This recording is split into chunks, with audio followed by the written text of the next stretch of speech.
is an opportunity that we can't pass on.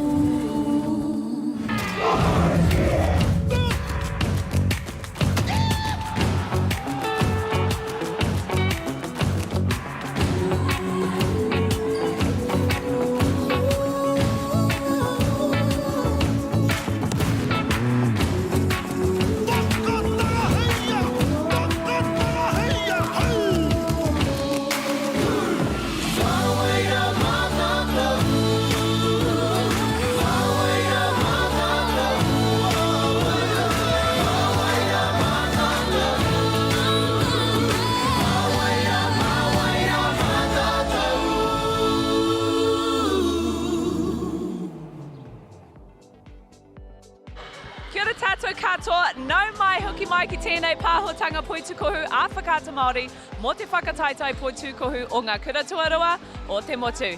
Kei konei mātou ki te wharekore tinana a Central Energy Trust Arena I te Wainganui o te Pāpaioia. Koinei te wā tua toru.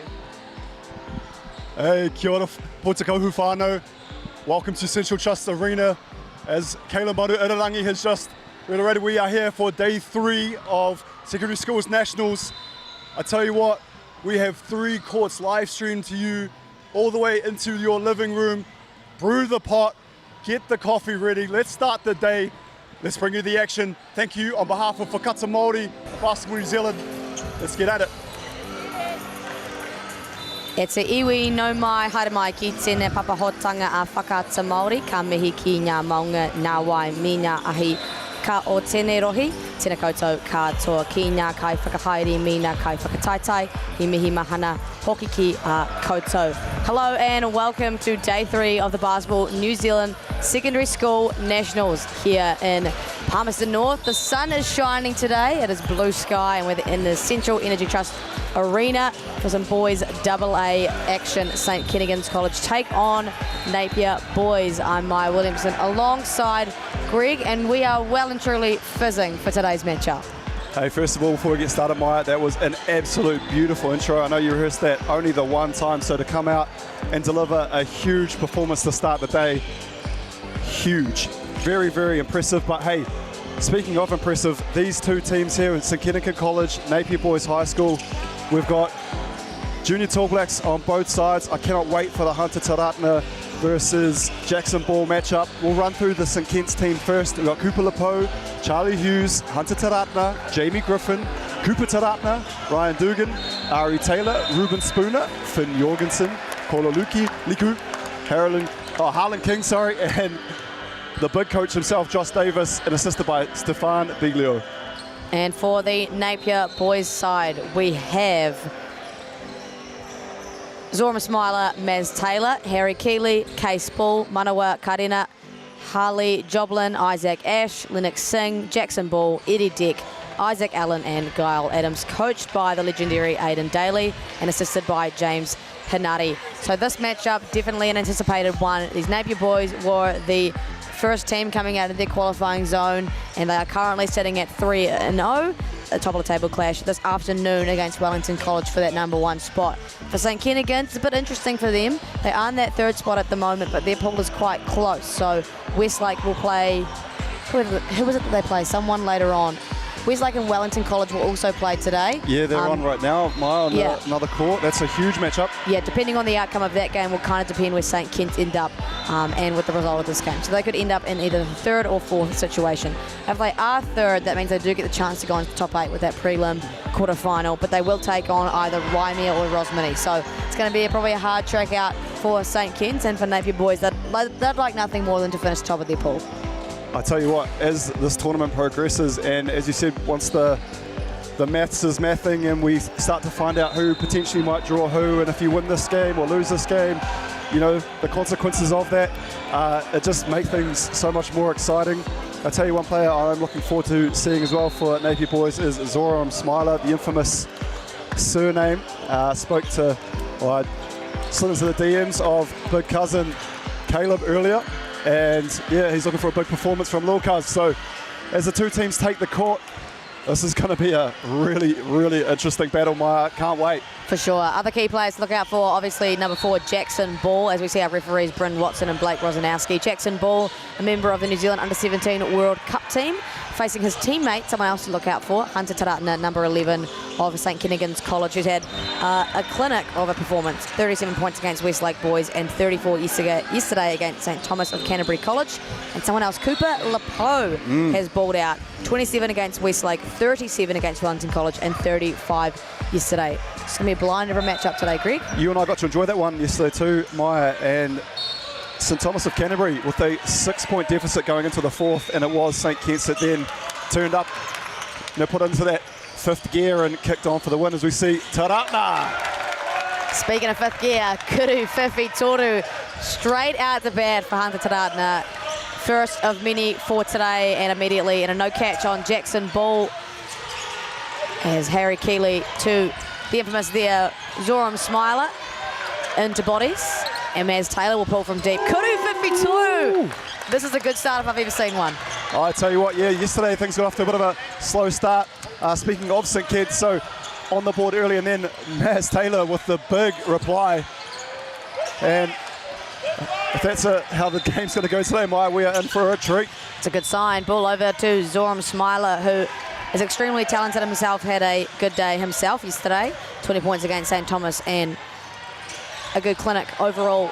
Maz Taylor looking to play with Cooper Lepo. 5 early points for Maz Taylor.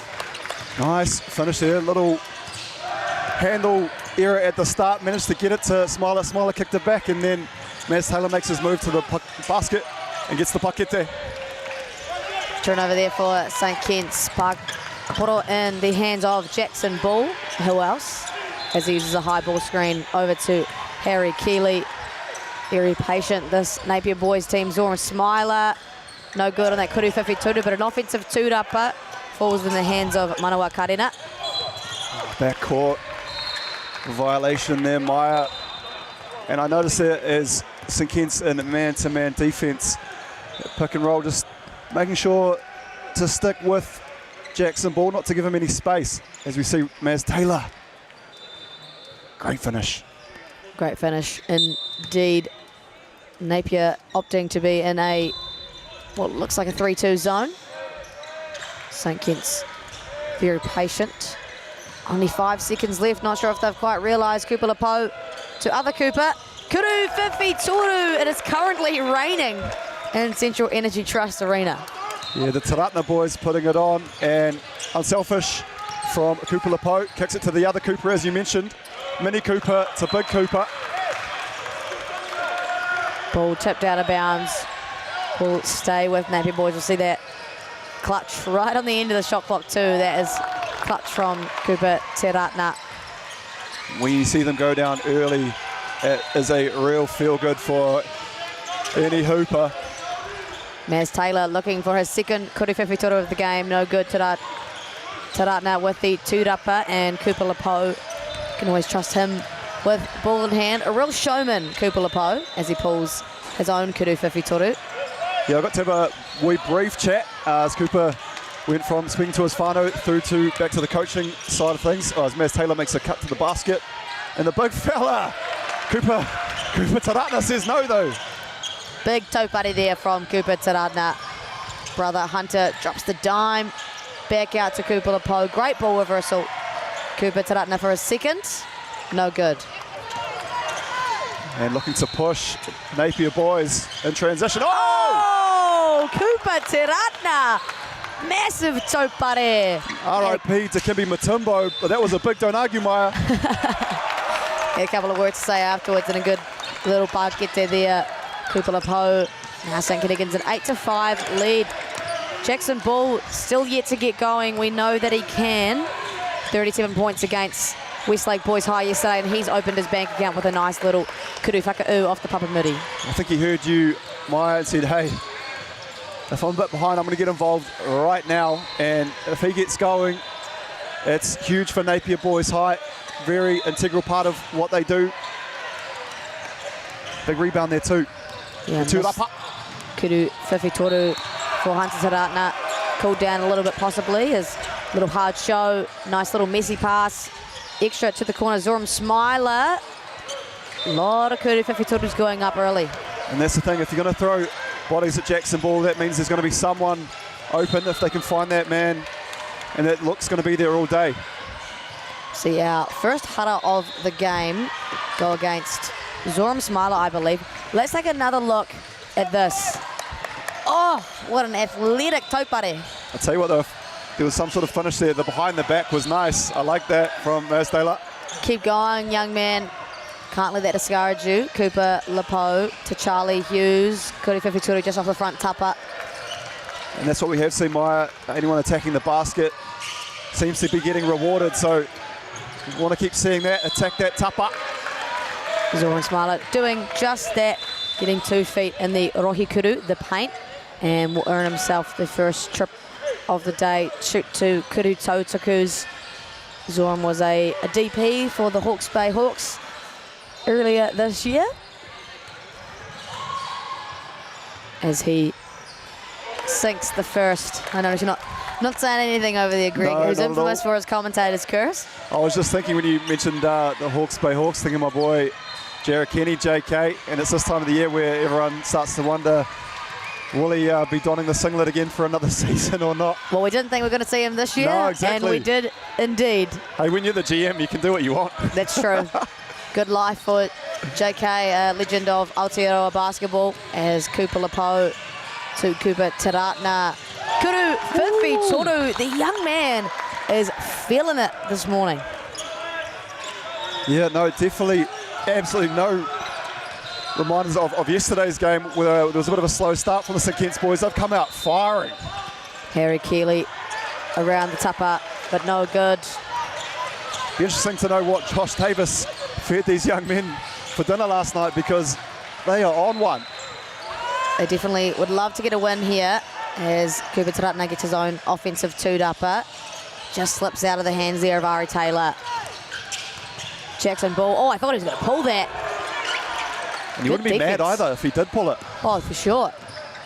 Great defense in transition for St Kitts to reward themselves with another possession. Good find over to Charlie Hughes. Kuru Whiwhitoru. It is raining for the St Kitts boys. Hey, throw the 3 fingers up. I like that. Enjoy it, celebrate it. Now get back on defense, reset, next play mentality. Napier don't want to leave another empty possession out here. Zoram Smiler trying to make sure they don't. Oh, and just out of bounds. Trying to find Maz Taylor in the corner. Referees will deem it still Napier's possession. Harley Joblin looking to check in as well here for Napier Boys. He'll come in for Manawa Karina. That's another surname too, infamous Mike. Big Mike, yeah. Big Mike. Wonder if there's a relation there. Not too sure. We have to get a fact check on that. Jackson Ball will pull too long on his Kuru Whiwhitoru, but the long arms of Harry Keeley gets the nice little bucket on the front of the tapa. Adds great size for Napier Boys, does Keeley. He will be on that two-upper hunt all day. Nice little pick and roll action there. A lot of contact, but no hara called. Maz Taylor back the other way, putting the gas on. Jackson Ball now getting crafty. He was always going to finish that. Oh, exactly. As you said though, Maz Taylor, he just seems to have the nitrous on him. A little fast and the furious, he's off. You blink and he's at the other end of the court, really. You don't want to owe him a 10-second car, Maya. Oh, you don't watch movies. I apologise. No movie references, it's too early for that. Cooper from the corner. Yes, thank you very much. I just felt a little drip on me. It's raining in here. Kuru Whiwhitoru Central, Maya. Central Trust Energy Arena, turning it on early here. Harry Keeley, nice little up and under off the Papamuri. A nice touch. Hunter Taratna the other way. What a morena we're having. As you said, Maya, beautiful day outside, but hey, could be rain, hail, shine. We're inside, and this is where the heat is. This is the action. Indeed, 1,000% some may say. As we're going to see a hara the other way. Ari Taylor whistled for that one, and a couple of Tapui, couple of substitutes in. If you are in the Manawatu region, I seriously encourage you to please come on down. Check this out live. The atmosphere is incredible. And kia ora to all our whānau from across the motu that are watching via Whakaata Māori, our wonderful broadcast partner who make this all possible. Yeah, we're absolutely privileged, Maya, to go from one court to now 3 in a short space of time. So a lot of live stream games. Oh, Harry Keeley into the papamuri. Was not having a piece of Charlie Hughes. You can just see the long white sleeve undershirt there from Harry just go up and Cooper Taratna owning that one, getting his hand in the cookie jar. Oh, see this massive taupare just pinning it against the papamuri. don't know if Harry has an American passport by chance, because could be joining the SWAT team there on that one, Maya. I like that. Yeah, thank you. Again, the build-ups to the punchline. I always wonder as Greg starts to talk, what's he going to pull out of the bag here? Yeah, I might get another chance to speak in the next 5 minutes until he gets to his I'm point. going to turn your mic off. And we talked about earlier as well, Maya, as we see Harry get that second free throw to go down. We got to commentate Jackson Ball earlier on in his career, and we were saying then that this kid is going to go on to bigger and better things, and hasn't he just?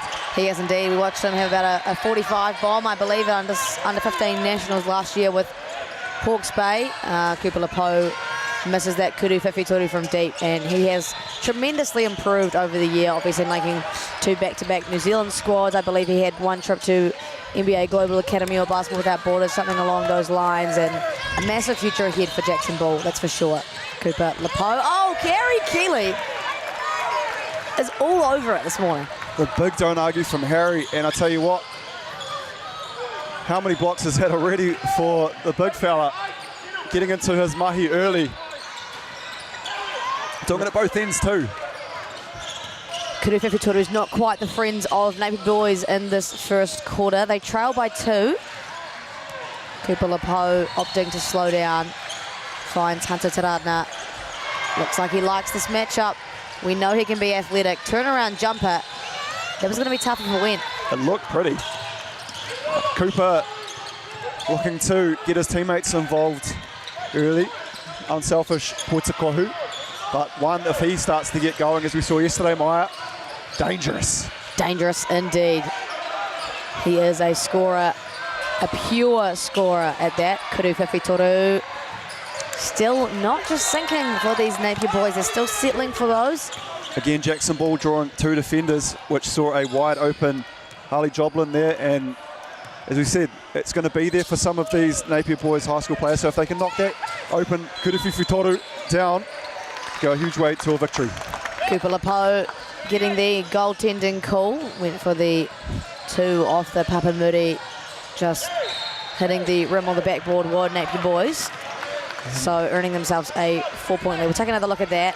And Harry Keeley just smacking the rim there.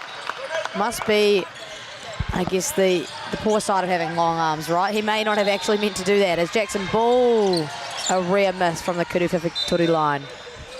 You would know, Maya, out of anyone, how it would feel to have those long arms, the wingspan. Just such a pain. Just such a pain to have, such lengthy arms like these. Definitely handy at the supermarket. You're not missing out anything on the top shelf, that's for sure. Thanks, Greg. Appreciate that. But Cooper will be happy to get his account open and underway as Taratna now ball in hand. And look at this matchup, the Jackson Ball, Hunter Taratna featured matchup we talked about. Go screen from Cooper Lepo, but turning the ball over, it's Hunter Taratna. Maz Taylor, all gas, no brakes. Finds St. Kitts on the kick-out pass. Cooper Lepo is a showman. Oh! Lepo! Kudu whiwhitoru in its purest form, a bank at the end of the first quarter. Cooper Lepo, the showman, really living up to his name. Held the fingers up too. Young man is clutch. 22-15, the St. Kentigern lead. This is exactly what we were hoping for, Greg. I'll tell you what, if I'm Cooper Lepo, I still have my hand in with the 3 fingers up. If I'm on the bench, that was a huge play to end the quarter, Maya. And as you well know, being a bit of a killer. I know it's only the first quarter, but I tell you what, Napier Boys were doing so well, and the game was so close. So, I mean, it's only another 3 points, but still, what a momentum. Like, that'll just be huge for St Kitts. They'll feed off that. And Napier Boys, I've really been impressed with the speed of Maz Taylor. Like, that position prior to that, Maz just kicked it into gear again, and, you know, if it wasn't for the help defense, he would have gone all the way. Yeah, for sure.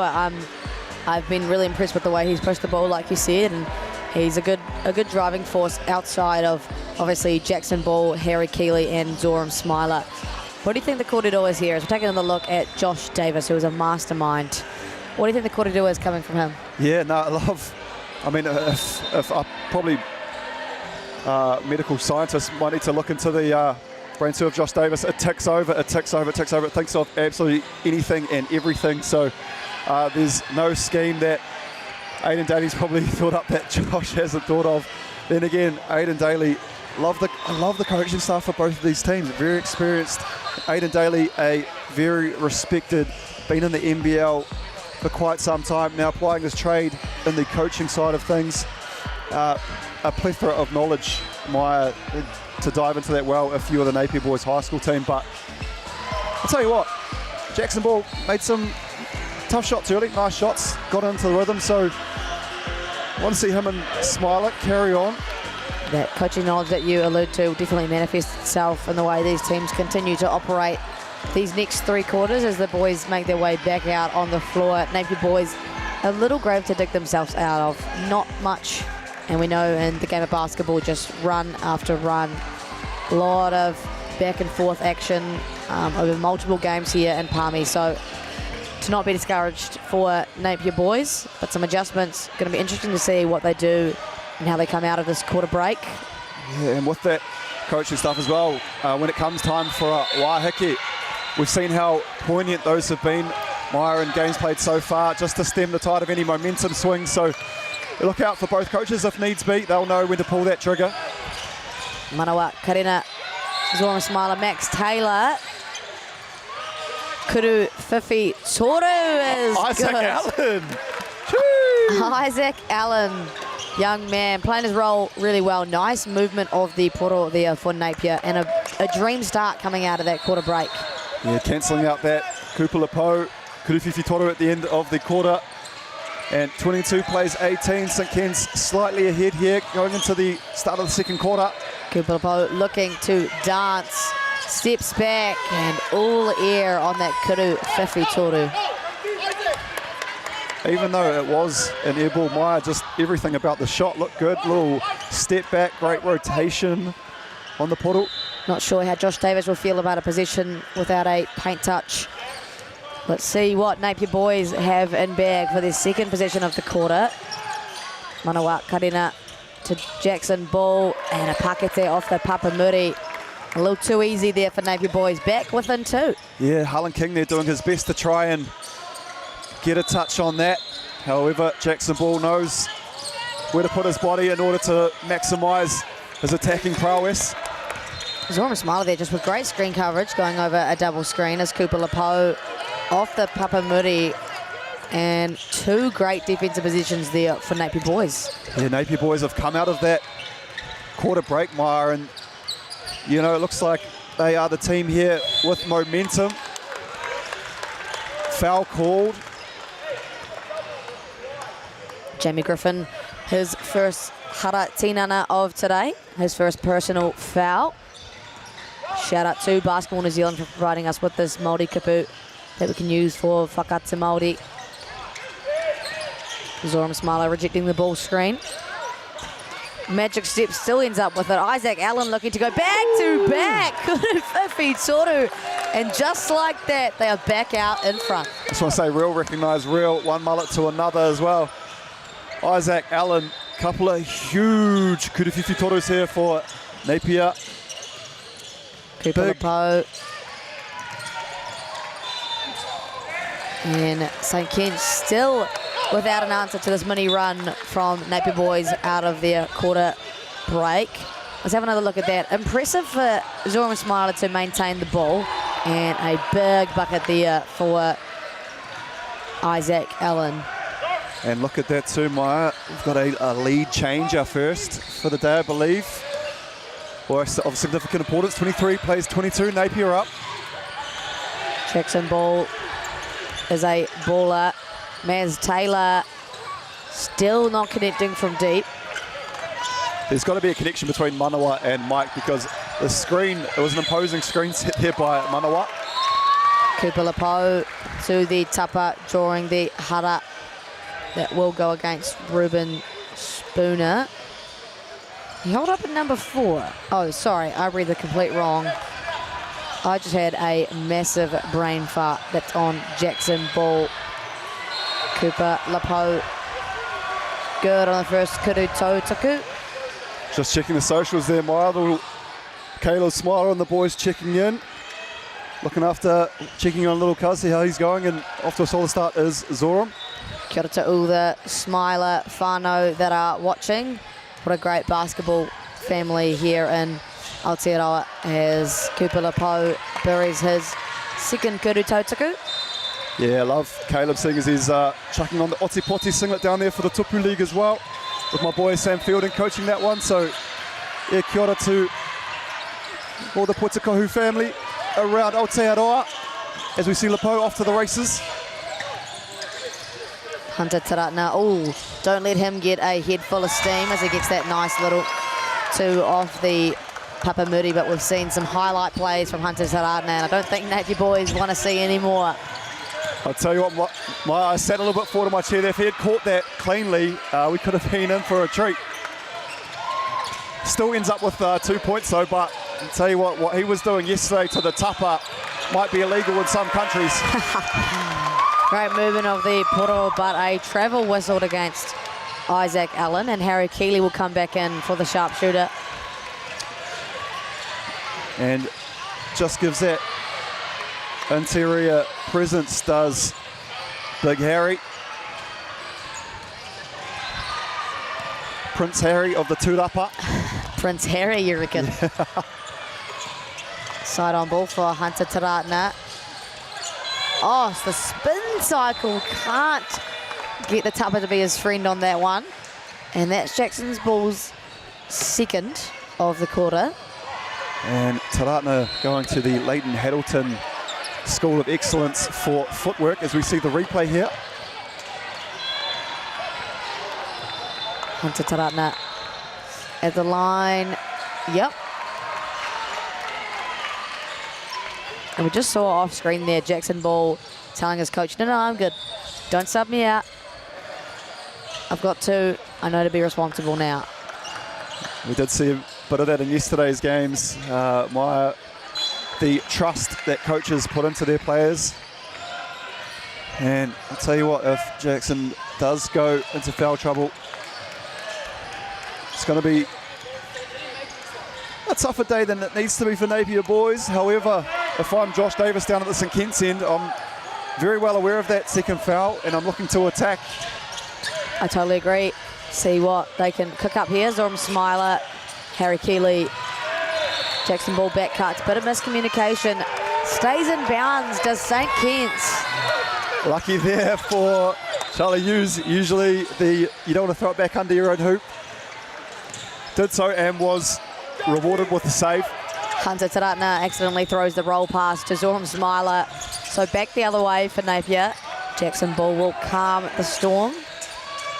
Zoram using a shot fake. Oh, dime! Harry Keeley, get up, big man! Oh my! Zoram was looking almost at the crowd out here behind us and made the time.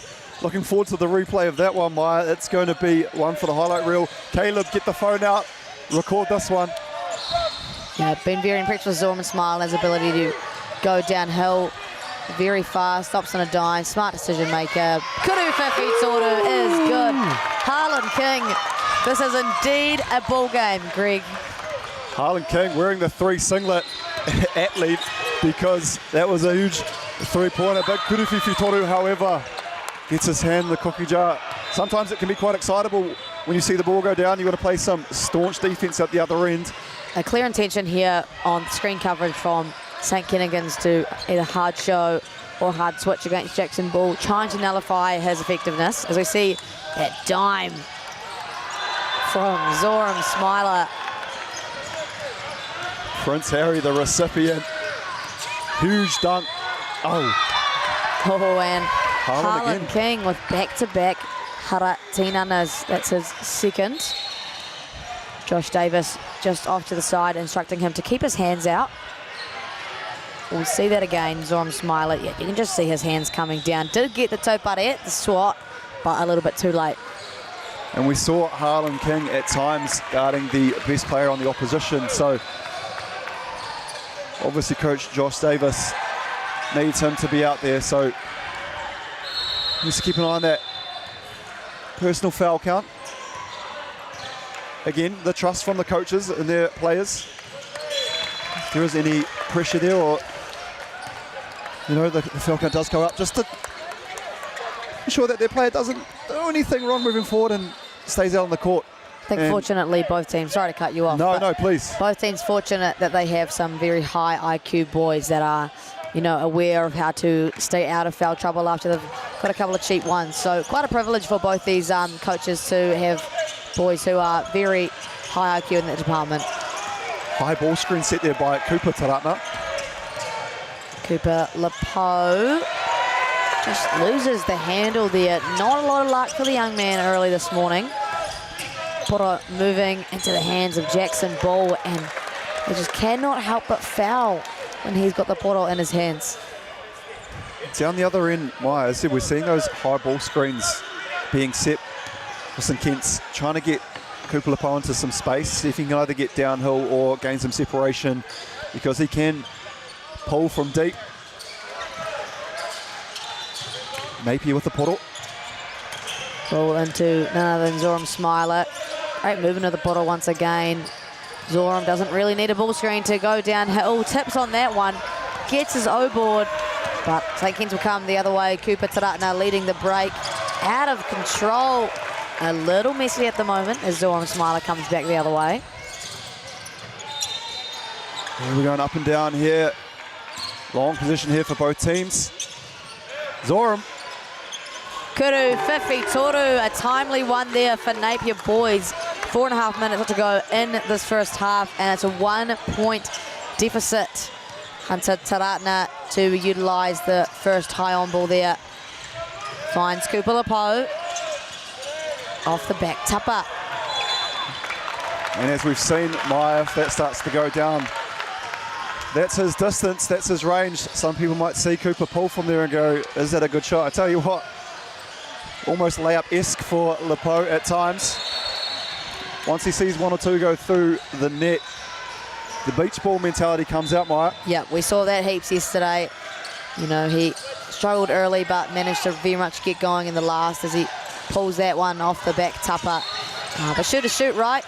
I mean, he's not going to go out of here wondering how it would have gone. He's definitely getting them up. And to be fair, St Kitts, it's part of what they do as Ball makes a move to Harry, the reverse. But English off the glass, Maya. He's finished really well under that Papa Muri, but back the other way, just through the hands of Cooper Taratna. And a little bit of momentum now for Napier Boys, speeding up the offense of St Kitts. Couple of errors, couple of empty possessions.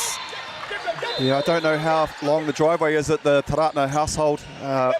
Huge pass from brother to brother there. Just Cooper couldn't reel it in. Zoram Smiler ripping off the catch. Finds Harley. Back to Guy Adams, back to Jackson Ball. Faces the double team. Oh, shoot that young man. Harry Keeley, the offensive foul. Charlie Hughes putting his body on the line and butt on the floor. We're going to take another look at that. Charlie Hughes making a business decision there. Says, yep, you know what, I'm going to wear this.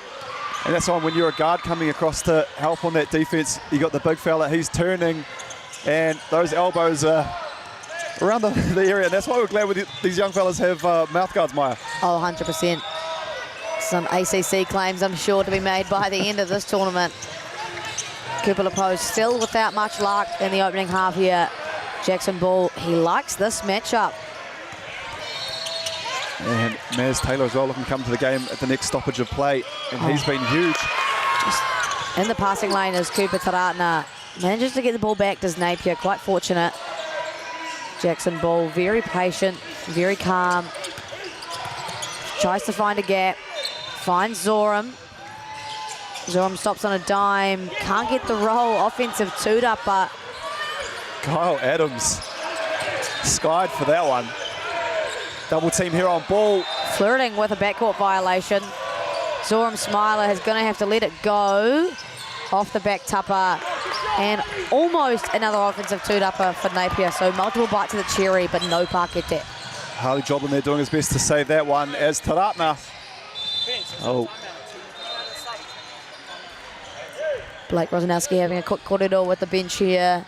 And I believe we are going to see our first Waiheke of the game.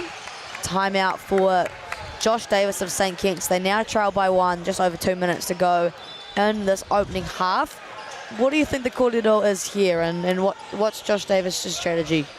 I would be saying there, just on that last double team there of Jackson Ball as he came off the screen, there wasn't too much like pressure. Like, he's sort of able to move.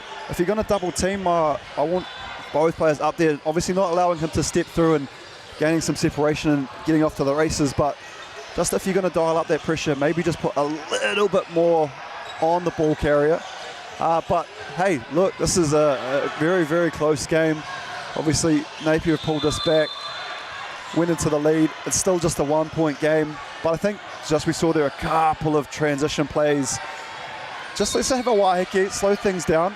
What about on the other side of things? Aiden Daly looks very vocal there. What do you think's being said? Looks like a lot of effort chat here. No whiteboard in sight. Just making sure that he gets into the mind of those young men. Yeah, looks like a lot of effort chat there from Aiden Daly. Obviously, there are strategic things behind them, but you know, you're facing some tough defense right now. Jackson Ball facing a double team almost every time he catches the ball. That does change the dynamic of your offense a little bit. So probably a quick corridor about how they're going to approach that. And things like getting back on defense, right, and continuing to search for those offensive toed-uppers. Not allowing Cooper Lepo to get wide open Kuri Whiwhitorus or wide open drives to Tapa. But for both teams, I think a very good start for them. And for two teams that finished 15th and 16th last year at Senior School Nationals to be in the battle for a top 8 position, I think they'll both be pretty happy with how far they've come. 1,000%, Maya. Thanks, Greg. The patent, 1,000%. I tell you what, American basketball obviously has their ball brothers, as we see Cooper Taratna there. Here's Kuri Whiwhitorus, but hey, we've got Case Ball on the bench here as well for Napier Boys in the 3 singlet. I hear big things about the Ball brothers, the Aotearoa version. The better version, you mean? Maz Taylor to the corner. Oh, great ball movement, and Harry Keeley is going to finish that every day of the week. Great start for both teams coming out of the Waiheke. An execution on one end for St. Kitts. Obviously a drawn-up play for Josh, and then a nice little bucket for Harry Keeley for Napier as Hunter Taratna just off the front tupper. Not a bad shot, though. We're seeing around the league, you know, just having that big man as Hunter Taratna is off to the races. Euro step. English. He is an athlete. Indeed. Only a couple of dribbles needed for that one. And a nice finish off the glass. Read the defense very well in that one. Maz Taylor to Manawa Karina off the glass. Quite a deep squad, this Napier Boys. You know, don't need the ball in the hands of Zoram or Jackson to facilitate. Yeah, the basketball IQ of Maz Taylor off the charts, making the right decision. Could have taken it himself. Cooper Lepo, very trigger happy despite not having a lot of success early. Leaves that one just off to the left. Yeah, what I like about Cooper, he seems to just have that next play mentality, like, yeah, I'm not off to the great start, but I'm not going to stop. I'm not going to go into my shell. You know, I know I've got that in my bag. It's just not falling at the moment as we see Ball get one up too. Yeah, speaking of next play mentality and has it in my bag, Jackson Ball doing the exact same thing. Can't connect as we have likely 2 possessions as Cooper Lepo, like you said, next play mentality, claps to himself, and looks like we'll have the final position of the half. Ball in the hands of Jackson Ball. Obviously our game, our Puitakohu is super physical and athletic, but sometimes it's a mental battle too. Jackson Ball, big man move. Give us him a little look, a little shrug. And going into half-time, Napier with a slim 2-point lead. We're going to take a quick break. We'll just take another look at Jackson Ball's big park attack to win the half. Napier Boys in a relatively good position. We'll take a quick break and we'll be back for the second half.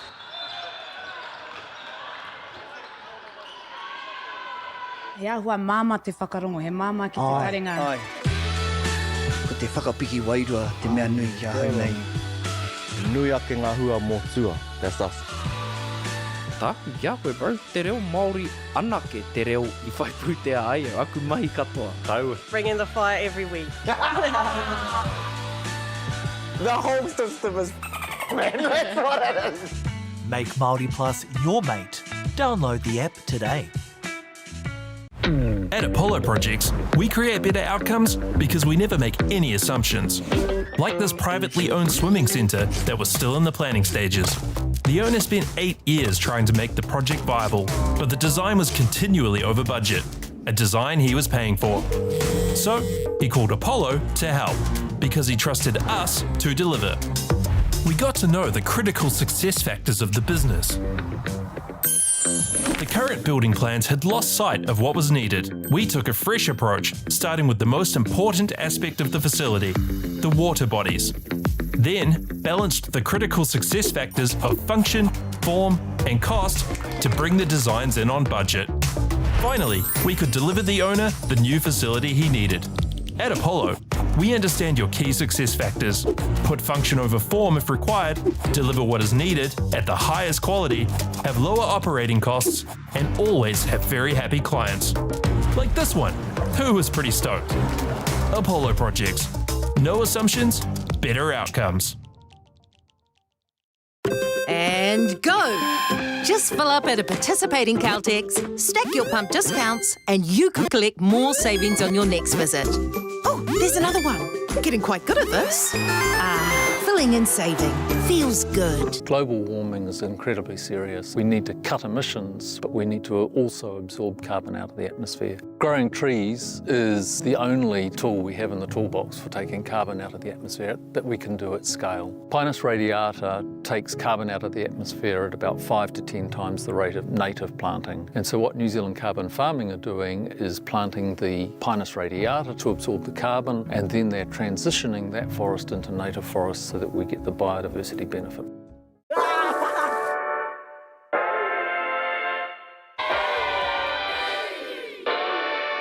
Atahua.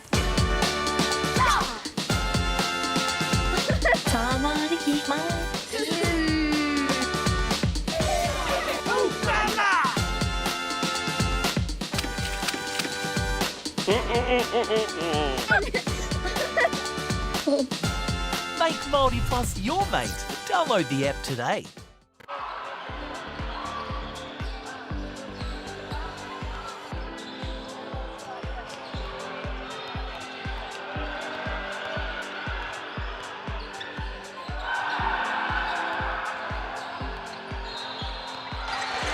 No mai, hooky mai. Welcome back to second half of action here at the Bathurst, New Zealand Secondary School Nationals Paradise North. The sun is shining, but it is bloody raining in here, Greg. 38-36 to Napier Boys over St. Kentigern's. I'm Maya Williamson alongside Greg Elliott. What are your thoughts so far? What a ball game we've had. Hey, you hit the nail on the head, Maya, is Kuruwhiwhi Toru's splashing all around Central Trust Energy Arena here in the beautiful Pinori. And I tell you what, 38 plays 36. Lead seesawing there in that first half. And huge plays. And not just from the big name players, we've got huge contributions from all around, Maya. Yeah, there's been some pretty deep squads, especially on the Napier side. Obviously, we know the name of Jackson Ball. Zoram Smiler making a case for himself. Harry Keeley has played a very strong role, as well as Maz Taylor. Been very impressed with the IQ and the speed of Maz Taylor and the finishing ability of Harry Keeley. Also, the defensive prowess. A couple of topuddies there in the first half. Also very impressed with St. Kentigern's College and the way that they've played a very nice team basketball. Obviously, Hunter Taratna leading that squad there. Cooper Taratna been well. Still looking to kind of get Kupalapo going, I think. As we are on screen at the moment, Team Grey. Woo, great. Yeah, GG's. Thanks, guy. You can turn it off now. We are about to get underway here in the second half. It will be St. Kentigern's College Ball, and I'm assuming it's going to be tooth and nail all the way through. Greg, what's your prediction? 100% or 1,000%. But I spoke to Kupalapo earlier before the game. I saw him limping a bit yesterday, and he said, no, it was all good, just a bit of cramping. And again, he's yet to sort of get going, Cooper. So turned it on in the fourth quarter yesterday. Probably would look to hopefully get it going a bit earlier than that, Maya. And maybe in this third quarter we see a few whiwhi torus from Cooper. It's a good look there for Hunter Taratna. Just short of the tapa, unfortunately. And speaking of Cooper as well, Caleb Smiler, our cousin of Azoram, you should say he's also rooting for Cooper too, because that's his neighbour in the beautiful and mighty Tron, Big Hamilton. My goodness me. A small world it is in the basketball family, as Harry Keeley, a nice, easy kuru whakau off the Papamuri, and it's a good start coming out of the half for Napier Boys. What a great target Harry is. You know, some of these teams that have those big men players, you know, of his size and stature, such a handy player to have on your squad, Maya. We've got the Troy Plumtree of Wellington, a few others. I agree, just a good balance for these talented guards, as Jackson Ball still yet to open his Kuru Whiwhi bank account.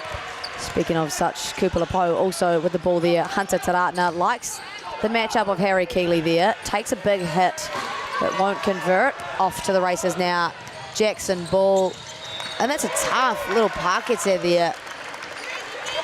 Yeah, it's a great spine of Smiler, Ball and Keeley, and you just add pieces around that, which we have. We've seen great contributions, the likes of Manawa Karina, Naz Taylor, you know, and the likes. Great squad. Napier's Lepo, was that?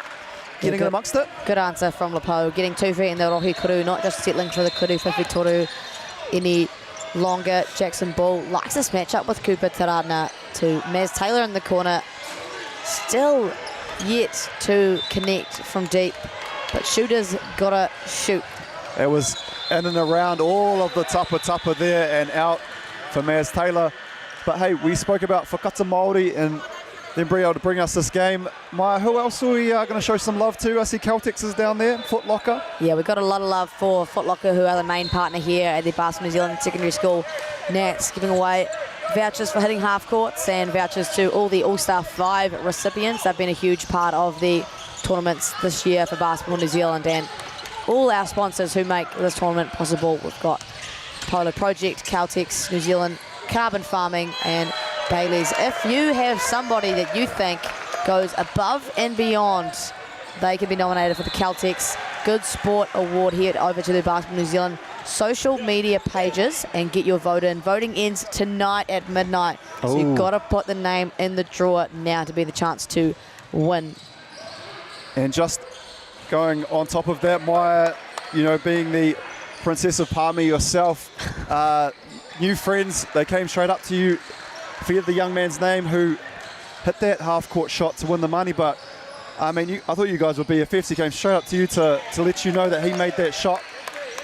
That was Fletcher Jenkins of Rangiora, right, and he came up and bragged about his $100 Foot Locker voucher, and I said, Kuru Whiwhi toru, and all the boys went crazy. And it's a great sign. Our rangatahi now very familiar with the Māori kupu and actually quite fans of it. So awesome to see what the Whakata Māori broadcast has done, and Māori kupu becoming a familiar part of basketball here at Secondary School Nationals. Hey, you get Maya Williamson, you get a microphone and a camera, and you add some kupu Māori, and that's going to take off anywhere. So true, Greg. So true. But back to our rangatahi, the most important of today. Zoram Smiler spinning to Naz Taylor, trying to find a gap, runs into teammate, stops, pops, can't connect. Easy offensive two-dupper. Napier starting to pull away slightly, 45-38. Right place, right time for Manawa Karina. And nice little, they there to extend the lead to 45-38. Kentigern opted not to pull that one, dropped it off, ball back in his hands. He'll decide to just pull that one straight away off the front tupper. Maz Taylor now with the ball. And they'll calm things down a little bit here through Zoram Smiler. Great thing to have for Aidan Daly, having a great combination there, or guard combination with Smiler and Maz Taylor. They seem to work really well together, that pair. So nice high-low action down the other end, just falling short for Harry Keeley on that finish, and Kupalapo back the other way. Like the aggressive mindset from him now. Not a lot of luck from beyond the arc. Getting 2 feet in the rohikuru, forcing them to either give him an easy bucket or he'll send himself to the paikuru tautaku, the free throw line. And that's just, isn't it, Maya? If it's not necessarily going down from kuru, fifi, toru range, you know, put the ball on the floor, attack the tupper, and, you know, force our GJ Gardner, our fellow Team in Grey members, to, you know, blow the whistle, get to the line. I know this one's a side out, but, you know, keep putting pressure on that tupper. You'll be rewarded. Be interesting to see how he continues to do that. Will he continue to just get to the tupper? Will he find his kuru fifituru shot? And there he goes again, intention to go to the rim. Doesn't play off 2 feet and thus turns the ball over. Maz Taylor, oh my goodness. Speedy Gonzalez, but just leaves short off the tupper.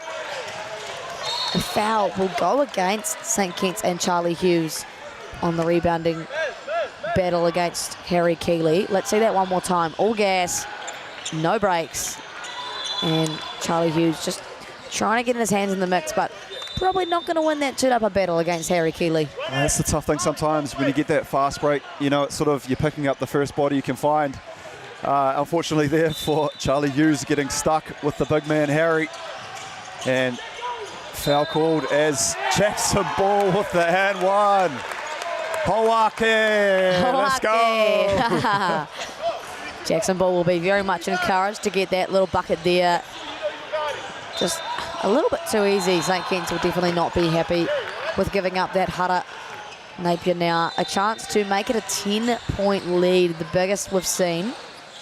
And a friendly roll of the tupper for the big fella, Jackson.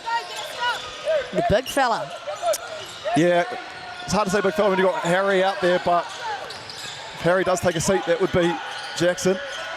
Hunter Sarama just rattles out. St. Kitts a little bit of a lid on the rim to start this second half. Zoram Smiler out of control.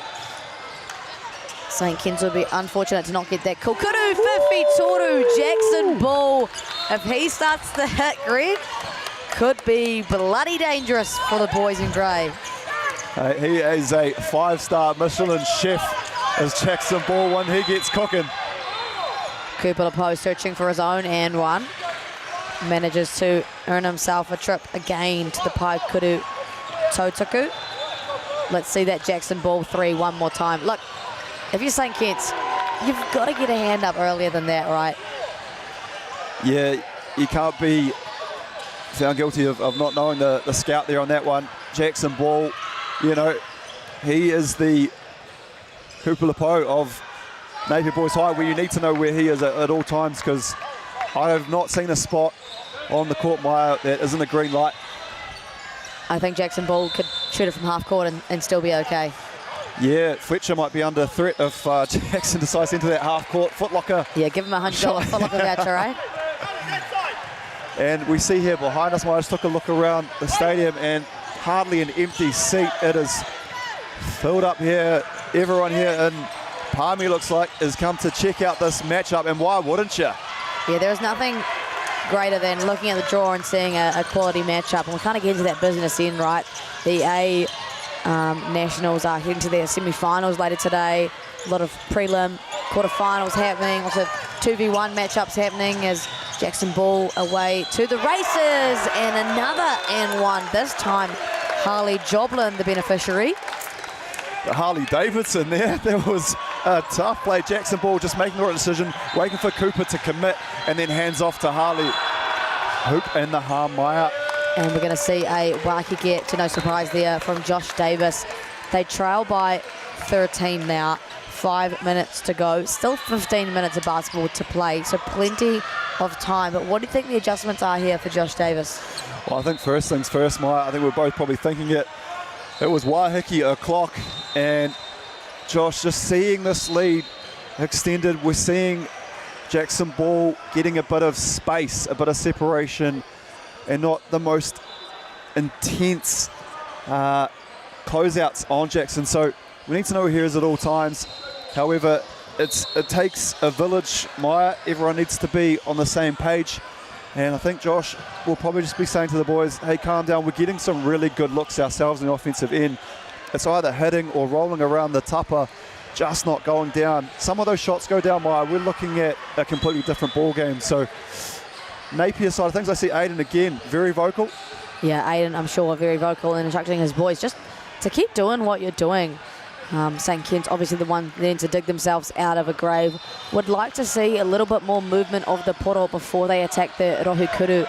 Just seems like they're settling for a high on ball and then trying to get in the paint after that. Of course, they've got talent who can beat defenders off the dribble, but you make it easy for yourself when you move the poro first, and that's what Napier are doing, and hence getting a lot of good looks. And for St. Kit's as well, they need to look after the ball, and there's a couple of transition opportunities that Napier have capitalised on, and you don't want to feed easy opportunities for them to go in trans. Harley Joblin now, a chance to extend the lead. It's currently the biggest of the game, and he sinks that one. Good free throw shooting so far from Napier. Oh, exactly, and Aiden Daly will definitely have stressed that in practices. The point guard, long-time point guard of the Hawke's Bay Hawks. So, as we see, Taratna, and how needed was that, Maya? Stem the flow, stem the bleeding. That is a great kuru whawhitoru straight out of a Waiheke for St. Kit's. Very, very encouraging. Just what they needed. Could spark a mini run if they get a stop here. I'll give credit to, where credit's due as well to Coach Josh Davis on that one. He must, exactly how he drew it up.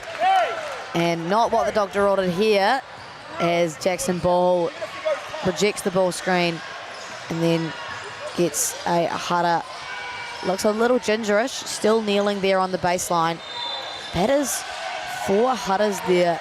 I missed who the actual foul was on.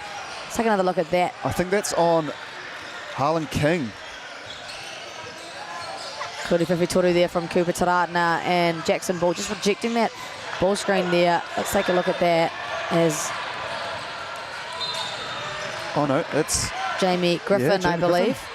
So my heart for a second thought it was Hunter Taratna, which would be a nightmarish situation for St. Kit's. But if you're Hunter Taratna, I wonder what the scout is there, right? Because he's kept himself square and didn't try to force Jackson Ball into the screen. But in that sense, offensive two-upper, well, that's the coach killer, Maya. Coach killer getting the offensive two-upper off the free throw. Maz Taylor finding a gap. Kyle Adams connects. And that's a great thing about this Napier team. They have multiple pieces who can be the beneficiary of driving kicks, and they can knock them down. And that is super hard to guard. And that's why St. Kit's find themselves at a 15-point deficit.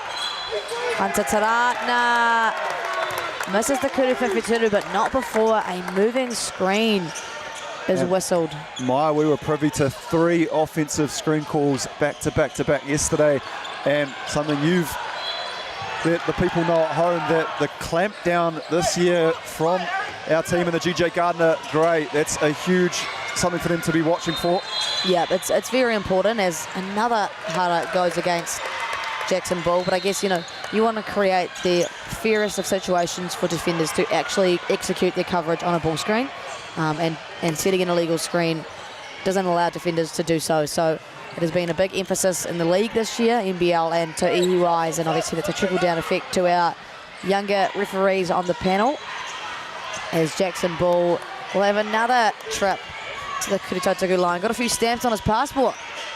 I tell you what, he's been around the world in Palmerston even just today. Jackson Ball involved in absolutely everything and anything. And hey, when it comes to the Napier Boys High, he is a huge factor for them.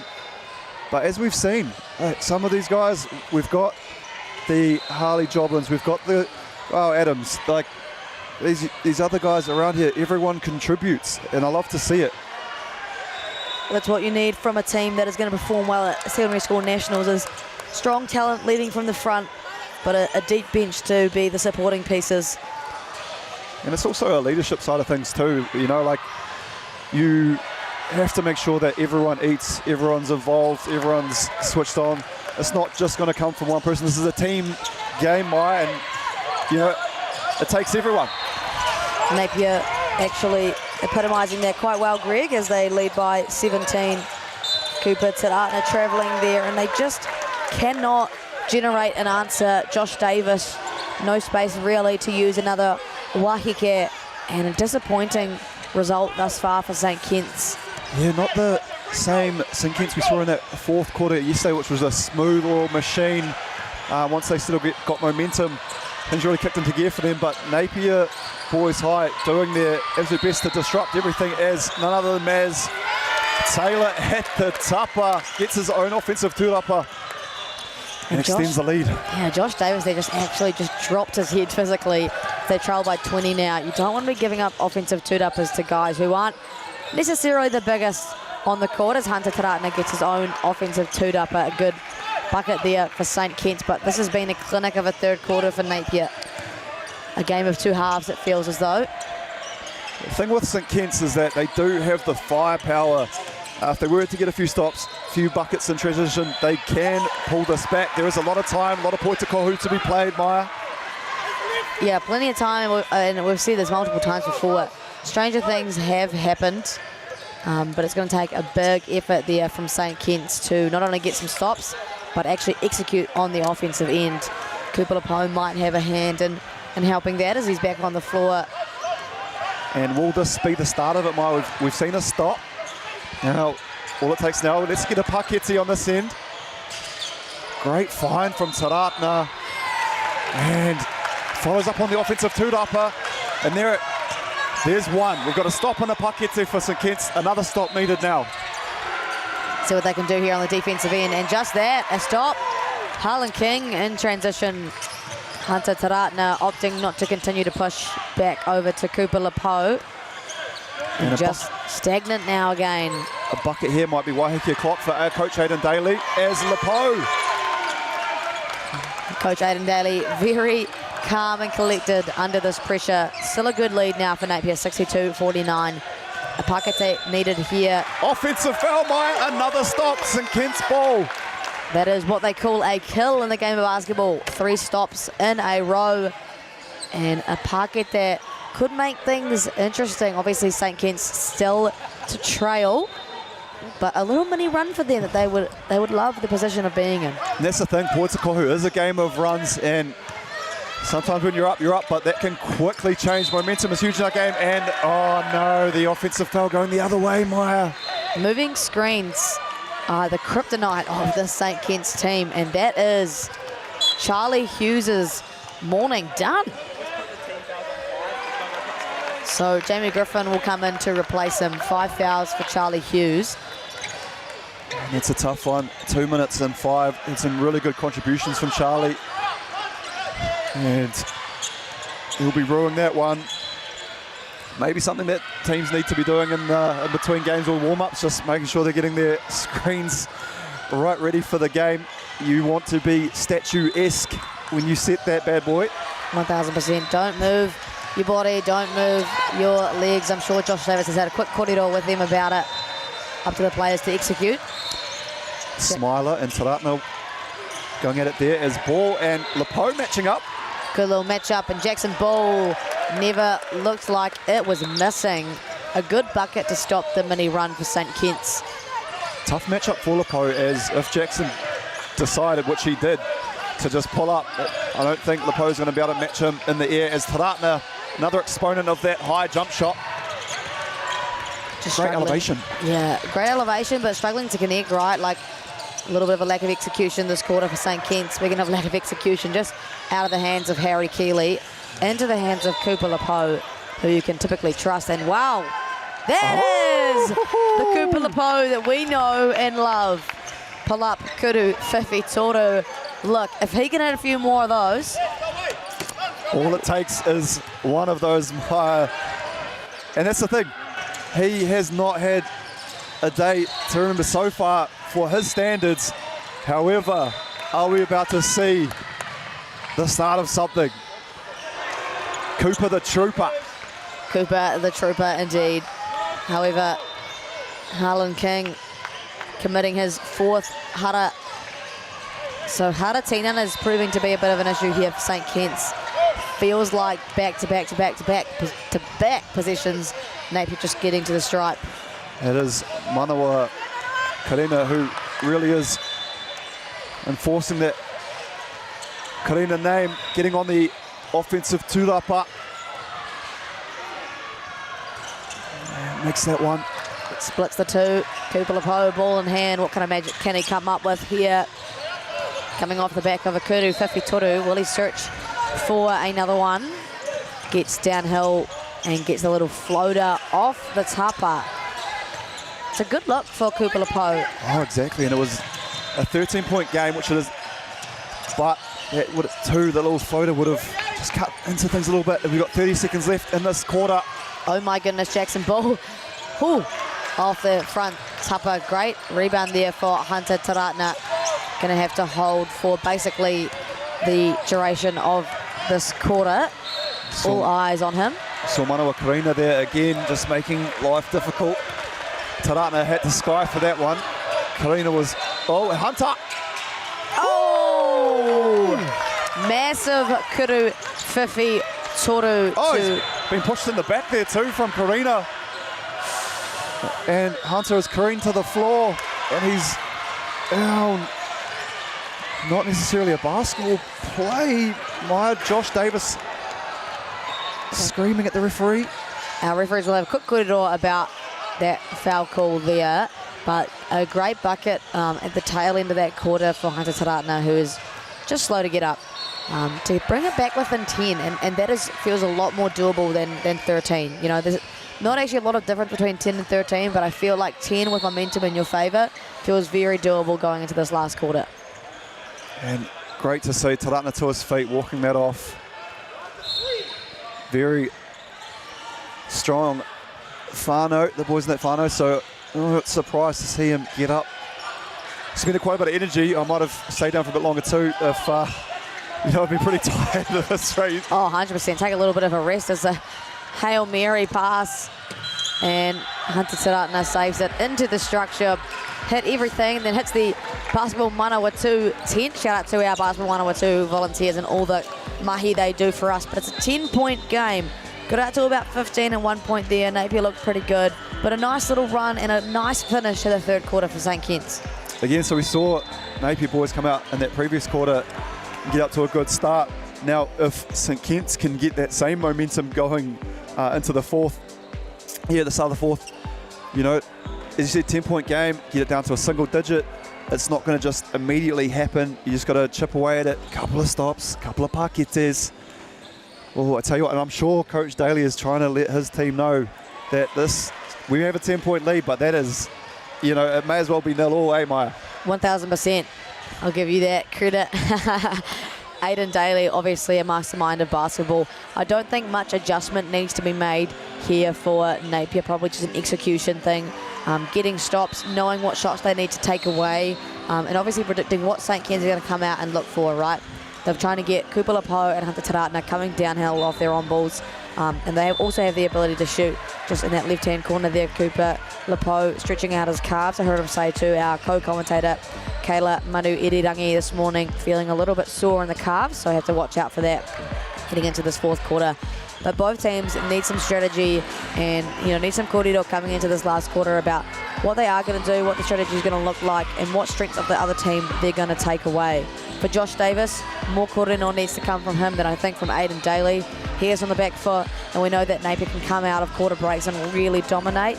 So it'll be interesting to see what the korero is there, what the offensive strategy is, and what defensively they're looking to take away from this Napier Boys side. That's an interesting thing too with both of these squads, so deep, so talented. A 10-point deficit for either of these teams is absolutely nothing. Both sides can light things up in the space of no time whatsoever. So, hey, I'm looking to see who's going to come out, who's going to throw that first punch. Does Napier throw the haymaker, or does St Kitts fight back. So we'll go here in the last quarter. Basketball New Zealand Secondary School Nationals, day 3. We're almost halfway, Greg, and what a 3 days it has been. Napier Boys looking to kick things off in this last quarter. Zoram Smiler running the point here. Cooper Taratna has that matchup. And that's the thing too with the AA competition going on for 6 days. It's going to be interesting, right? As you said, day 3 today, day 4 tomorrow is the finals day for the A side of things, as Smiler almost at the backcourt to get things started. Yeah, a lot happening here at Central Trust Energy Arena. Palmerston North, P Naughty. And here we go. Turnover. St Kitts, a chance to put this into single digits. Hunter Taratna using that high on ball. Over to brother. Step back, Bobby Jack. Kuru! Fifi! Toru! A dream start for the boys in grey. Trizzy Taratna in the corner there. Splash that one. And again, the momentum slightly shifting to St Kitts, and it's a 7-point game. Harry Keeley to Jackson Ball. Oh, and an answer. Kuru Fifi Toru on his own. Jackson Ball proving his dominance back to 10. And that can eat away at you too, just as you make a big play. The other team gets that get back as Cooper Lepo will go to the line. He's an expert in drawing fouls. Cooper Lepo, Coach Aidan Daly, very unenthused with that. Is taking another look at the step back. Bobby Jack from Cooper Taratna, only a year 11 boy, Greg. Crazy to think that we'll see both Taratnas back again next year. Year 12 for Hunter, year 11 for Cooper. And the artiste himself, number 5, Cooper Lepo, as you said, drawing those fouls. Great exponent of getting to the parquet, or getting to the tupper, I should say. I believe Cooper Lepo is quite young too. I want to say 16, 17, so I'm sure we're going to see him back again next year as well. Yeah, I'm not going to lie, if I'm Josh Davis, I'm happy with what I'm seeing right now, but a lot to look forward to next year, moving forward too for this St Kentigern's program. Maz Taylor using the high on ball, finds Jackson Ball, who's just hit one, and just rims out on the second. Good toot upper there for Cooper Taratna to brother Hunter. Wants the high on ball once again. Stops, pops, connects! 3 Ratana. 61-68. It's a 7-point deficit. This is basketball. And no wonder these two teams drawing an absolutely huge crowd here, Maya. What a game of points. Hunter Taratna! That is a heat check in its purest form. It was 10 points at the quarter, 4 points within 2 minutes. Wow. I tell you what, Hunter Taratna is cool as you like. Absolutely expressionless, no emotion. That's what he does. And he just makes his way back to the bench. Cool as you like. Let's have a replay on that one. Oh, that was his first. The polite hand back of the ball too. Yep, just hit a Kuru Fefitoru in your face, and let's see the heat check. Napier Boys needing a fire extinguisher to put out the heat check. That is Hunter Taratna, and you see the very animated Aidan Daly there, screaming for a wahike. I don't think he was too pleased, Maya, with Zoram Smiler there, just sort of stepping back, giving the 3 up for Hunter Taratna. I think he wanted him to step out in Zoram's defence. He didn't really have anyone really behind him, so if Hunter had put that on the floor and gone around him, it would have been an easy pakete at the hoop. So if you're going to give up one of those 2 things, it's probably going to be the Kuru Fifi Toru. However, Hunter Taratna buries it. 1000%, Greg, and it's going to be interesting to see what Aidan Daly does coming out of this timeout.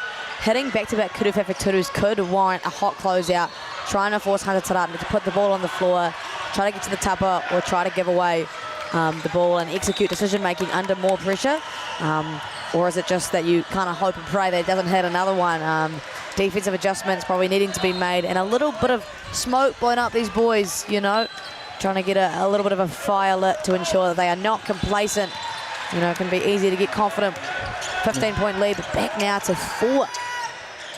And that's who you'd like to get it into. Get it into the big fella.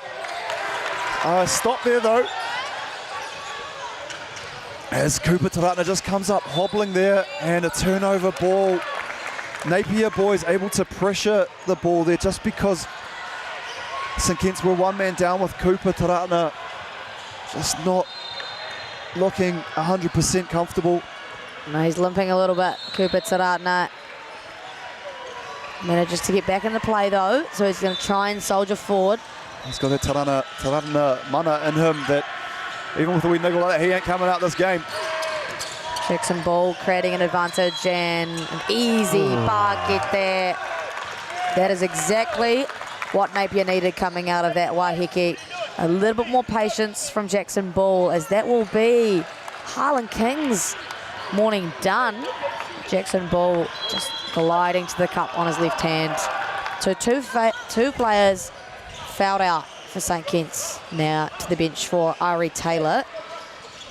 The comforting fact though, the star player is still in. So you've still got Cooper and Hunter. The tough thing there was Jackson Ball again coming off that screen and two players flashing out, but just not throwing out that pressure. And all of a sudden, Jackson Ball had a fair lane to the hoop. The seas parted. Moses Ball drove that to the hoop. Moses.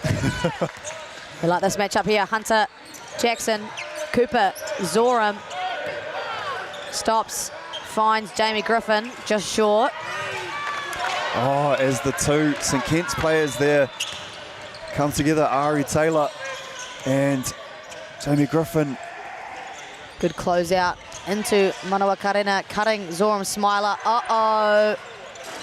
Oh, off the front tapa. And the offensive two-dapa, but it's going to be a hara on Cooper Taratna, I believe. Looking like he was a bit too aggressive. Apologies. That's going to be on Jamie Griffin, who is also on 5. Harry Keeley and Manawa Karina absolutely relentless, crashing, hunting for the offensive two-dapa, making life very difficult. St Kitts, a lot of fantastic athletes, but just compared to the two teams, there's just a little bit of a height discrepancy, Maya. And now making it even more difficult for St Kitts is the fact that they have 3 players on 5 fouls. Jackson Ball, the tough turnaround. He has come out firing out of that Waiheke from Aidan Daly. Yeah, something that Aidan has said has really resonated in maybe Jackson in particular.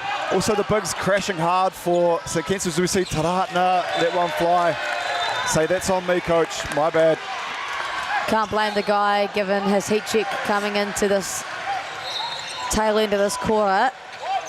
We know he can bang those. Napier now with an 8-point lead. Harry Keeley at the top. Jackson Ball in the Rohi Kuru. Back out to Maz Taylor. See how Jackson Ball can finish his position. Splits the defense.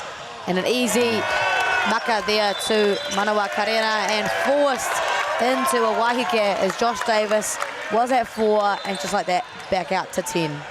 What I was encouraged there from St Kitts is that they looked to really dial up that pressure on Jackson coming off that screen. However, he just splits the two as we see the tough turnaround from Mr. Ball himself, and then setting the table for Manawa Karina to feast.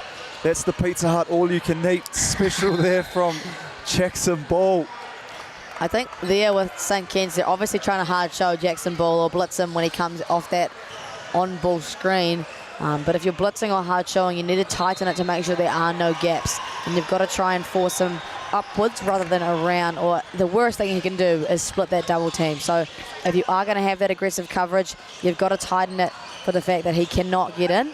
And then you've got to send bodies at him, right? If you're going to send bodies, you've got to have rotating bodies. It takes a team to defend someone like Jackson Ball, but he does have the skill to manipulate and read defense at a very fast pace and then execute decisions out of that. So very impressed with what I've seen from the young man Still doable, a 10-point deficit, 6 minutes to go. Plenty of time, but things have to change for St. Kitts, and they've got to change now. When you said bodies, Mike, it made me think, you know, Josh Davis, what's going through his mind as he's lost 3 bodies. We've seen 3 players foul out for St. Kitts.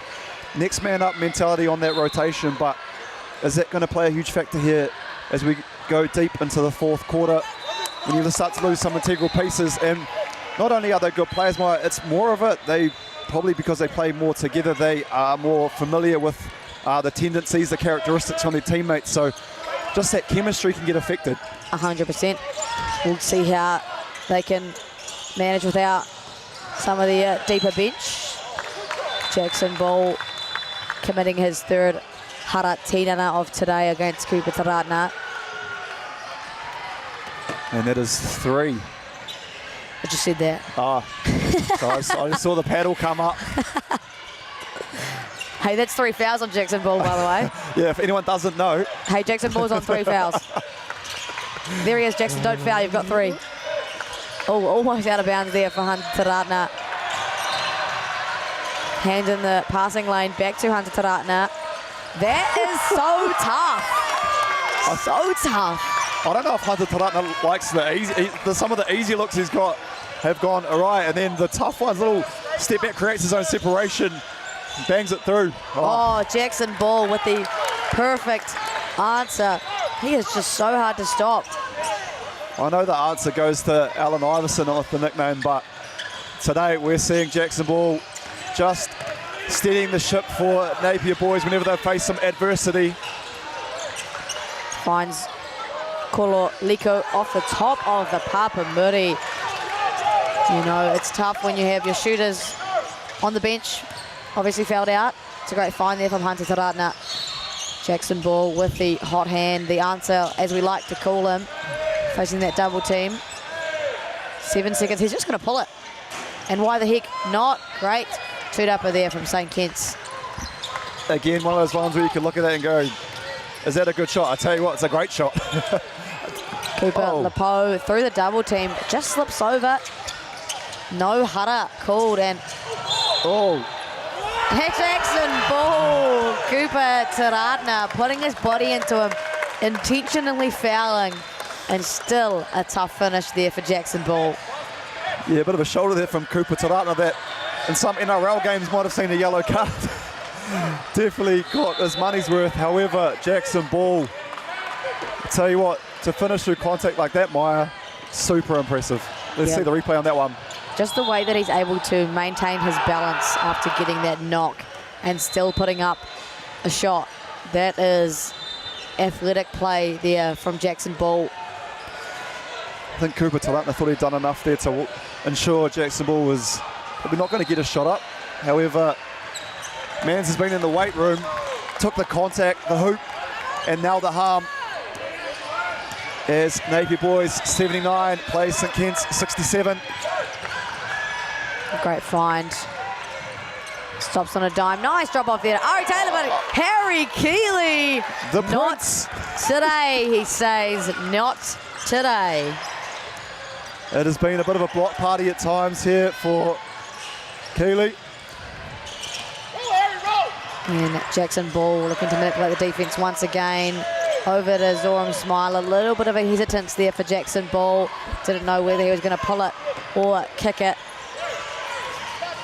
As little Ruben Spooner will check into the game for the first time today. Finn Jorgensen with a couple of good minutes there for St. Kitts. Yeah, Ruben Spooner made some good plays yesterday, so with 4 minutes 12 on the clock, plenty to play for here for St. Kitts. Hard show there from Napier Boys. Hunter Taratna down the lane. Oh, he wanted to yam that. Gets called for the hara. I tell you what, I thought Hunter Taratna jumped high there, but Coach Aidan Daly off the bench. I hope he's done a few calf stretches, Maya. You don't want to tear the Achilles. Lots of mana from this Napier Boys squad. Hunter Taratna, the beneficiary, though, of that call, will bury his first kuru tautaku. A chance to get them back within 10. 4 minutes to play. And just so calm, so composed. No tapa needed on those two kuru tautukus. And again, a chance to answer, Napier Boys.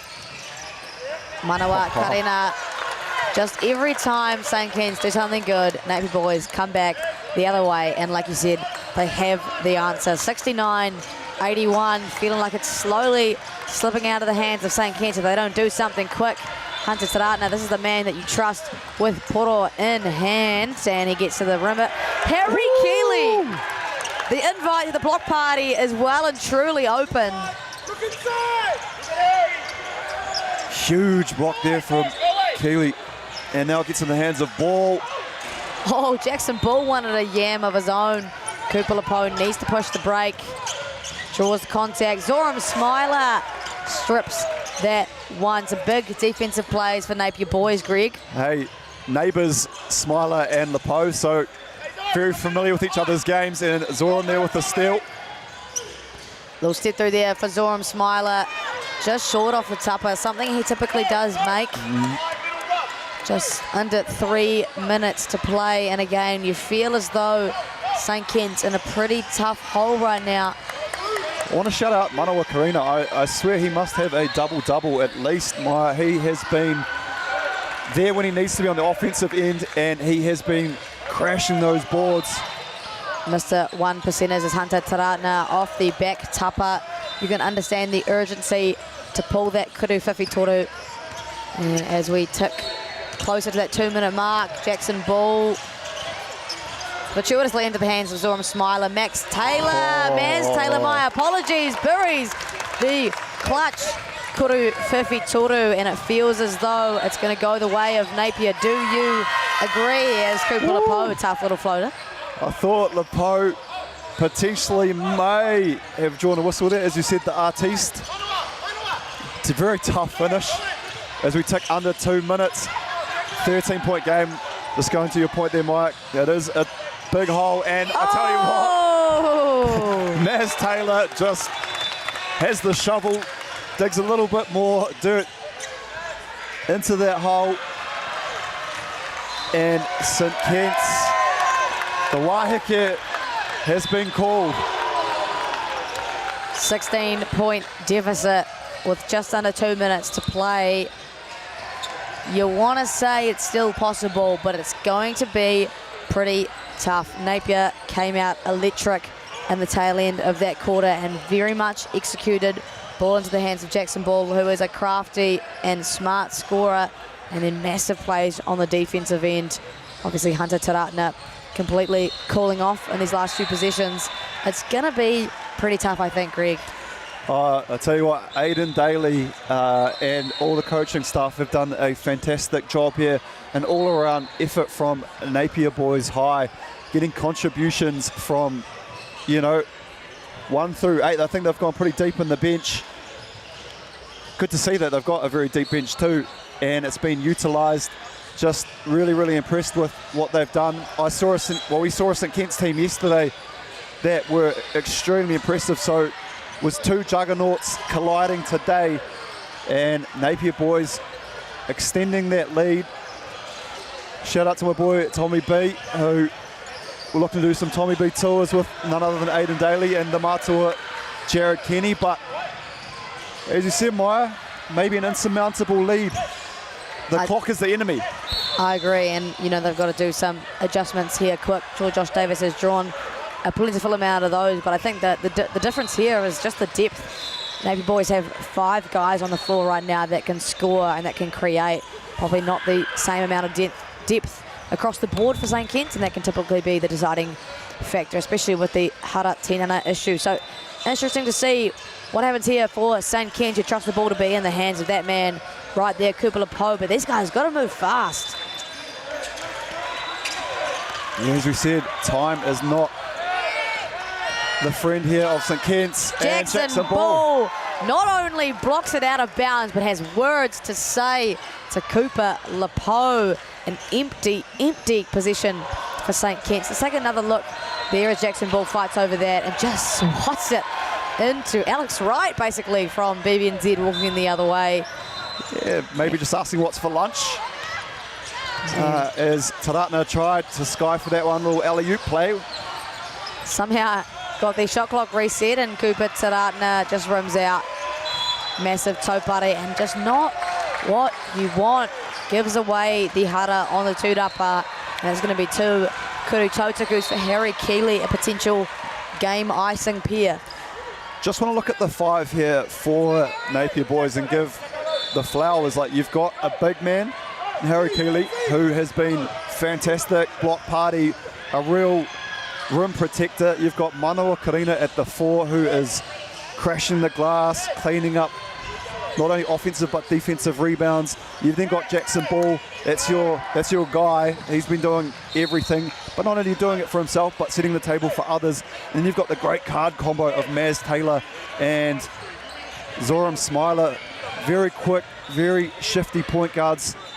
And it's just like a complete team. And that's exactly why I think they've been so successful so far. It's just that depth and plenty of pieces that contribute to the success and that support our stars. I hear our Napier Boys singing happy birthday to Eddie Dick, who's just checked into the ball game. So happy birthday, Eddie Dick, in a couple of minutes here in what's going to be a dub and what will potentially put them into the top 8.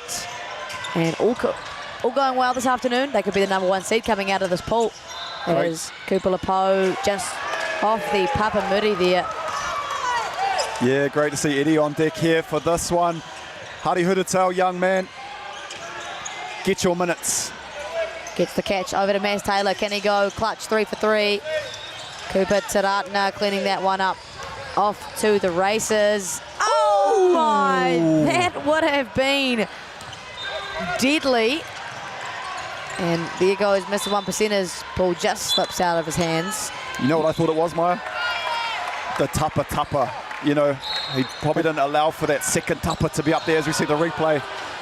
Just with the front iron.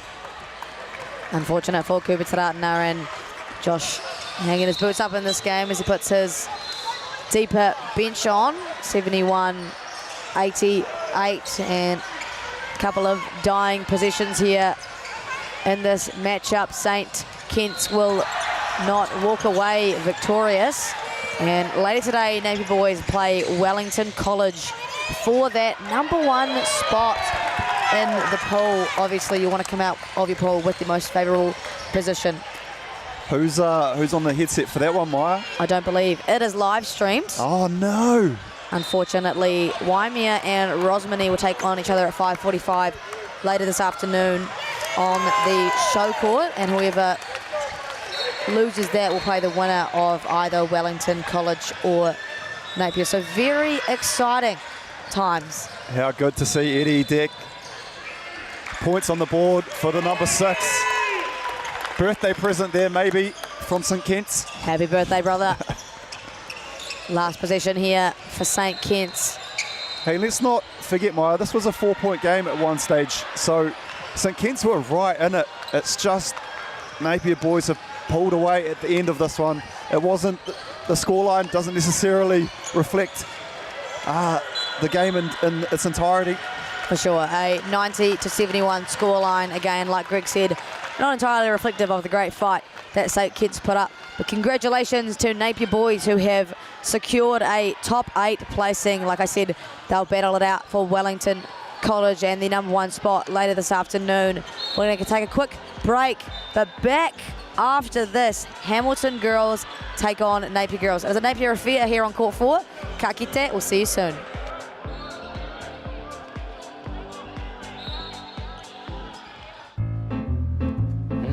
What's Rawe? Pekka? Sino pai? Taiaha.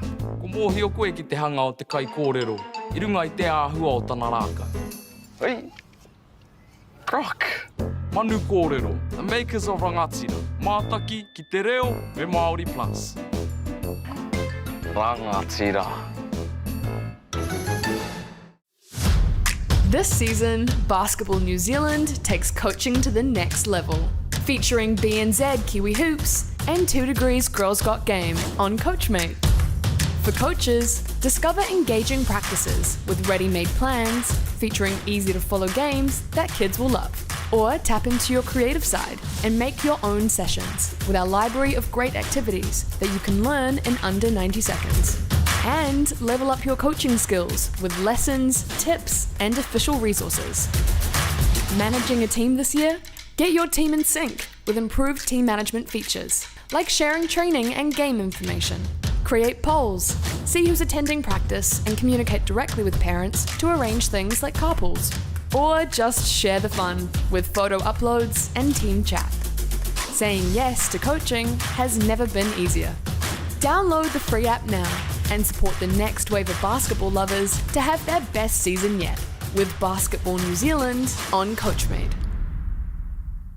The forest should never have been taken off the steep hill country that's eroding, and it makes absolute sense to afforest those hills. What we're doing here is using the exotics to help that process get established. We're looking at a managed transition process where those pines are progressively thinned as the native understory establishes. We're trying to do several things here. Soak up carbon, establish native forest, and we're trying to improve biodiversity. You're achieving an awful lot with one program of activity. Hey. Sport is about more than just the game. It's about going from teammates to best mates. It's the high fives and helping hands. It's learning when to back yourself or back your buddies. It's actually being excited to get out of bed early on a Saturday.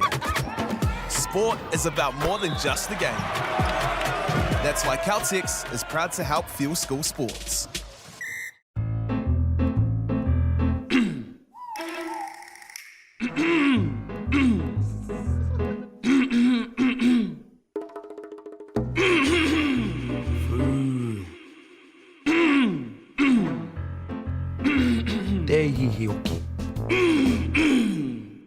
Mana kore ana tōre wha. Ei, pauri atu.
Kia ora, no mai, hari mai. Welcome to day 3 of the Basketball New Zealand Secondary School Nationals here in the trusty P-Naughty Palmerston North Central Energy Trust Arena, putting it on for us here in Aotearoa.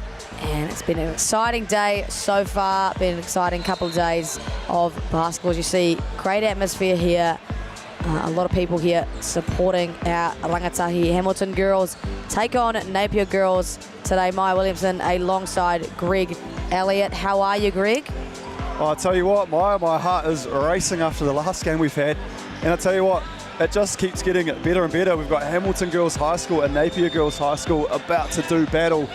And some incredible wahine toa talent on show in this one. Indeed, been very impressed with both these teams who are fighting for the second and third spots in their pool. Takapuna Grammar have nailed that first spot, led by the one and only Bailey Flavel. Speaking of names, get into it, Greg. Yeah, I'll take away the Hamilton girls. We've got Te Kupu, Timapara Walker, Caitlin Hull, Maya Christensen, Nevea Sirkovic, Taylor Wallace, Leona Nin, Leon Nordstrom, Altair Nordstrom, Teresa Bellardi, and Keija Maringa-Orangi, coached by Alana Kershaw and assisted by Casey Leaf and manager Paulette Leaf. A little bit of a family affair going on there. And for Napier Girls High School, Hannah Field, Grayson Parahi, Kendall Wainga, Izzy Kerr, Maddie Kerr, twins, not to be confused, T Ramahana, Paul Marty Toka, Soraya Rewi, Surly Clark, Lloyd Alapaku, Imogen Veal, and Maya Tipine. Coached by the legendary Clifton Bush Jr. and assisted by Ginny Clark Lloyd. So as I mentioned, both teams fighting for that second and third spot. Even if they do lose and they come third, still a chance for the top 8 with that preliminary quarterfinal, likely to cross over with Manu Rewa High. So still a chance for both teams despite the outcome of today. Two very talented squads here, people to look out for. Timapara Walker, in New Zealand junior Tulfa, and then went to the Asia Cup this year. Also won the 3-on-3 champs with Hamilton High earlier this year and was the MVP. Teresa Bellardi, who was the defensive player of the tournament for Waikato earlier this year, and has had a 36-piece, a 22-piece, a 25-piece, and a 16-piece. Highest scorer for her team in all games so far. And Keija Maringa-Orangi, All-Star 5 at the Under-18 Foot Locker Nationals earlier this year. She's had a good tournament so far. A 22-piece, a 24-piece, and a 25-piece for her. And on the flip side for Napier girls, Grayson Parahi, averaging 32.5 points. She's had a 29-piece, a 25-piece, a 38-piece, and a 40-piece. That is unreal. That sounds like what I'm getting at KFC. I don't think I've ever had that many points myself, Maya. We're about to see some very, very skilled wahine in front. We're underway. Izzy Kerr, also a talented wahine part of this squad, and right on cue there with the Hara sister and twin. Maddie Kerr was in the tournament team for this exact tournament last year. They finished 6th, with Hamilton girls finishing 3rd last year. Both teams obviously yearning to go one better. Also, both won their qualifying zones. Quite unfortunate to probably have lost those games to Takapuna Grammar, who just have that unstoppable force of Bailey Flavel. So both teams probably coming out today very much firing and very much wanting to get that second place finish. Yeah, nice couple of free throws there from none other than Izzy Kerr. And I'm a huge fan of the ribbon gang. All wahine in the Napier girls blue with the matching ribbon to match.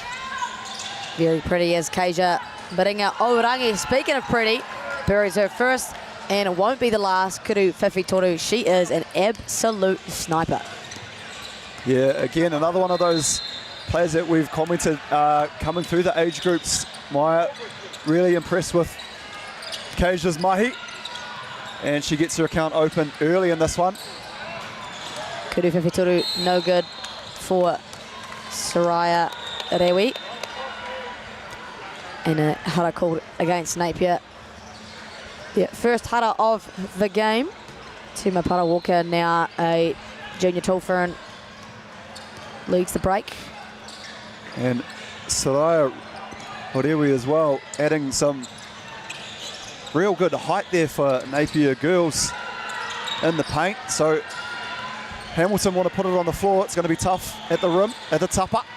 too far on that kuru whiwhituru there for Taya Kupu, and Teresa Bellardi just hustling. She is all over the floor. If you continue to watch, she will be everywhere, puts 100% on the floor every time I've seen her play. Very impressed with her efforts. Was also part of that 3x3 squad, I believe, with Hamilton girls earlier this year that got the national chip.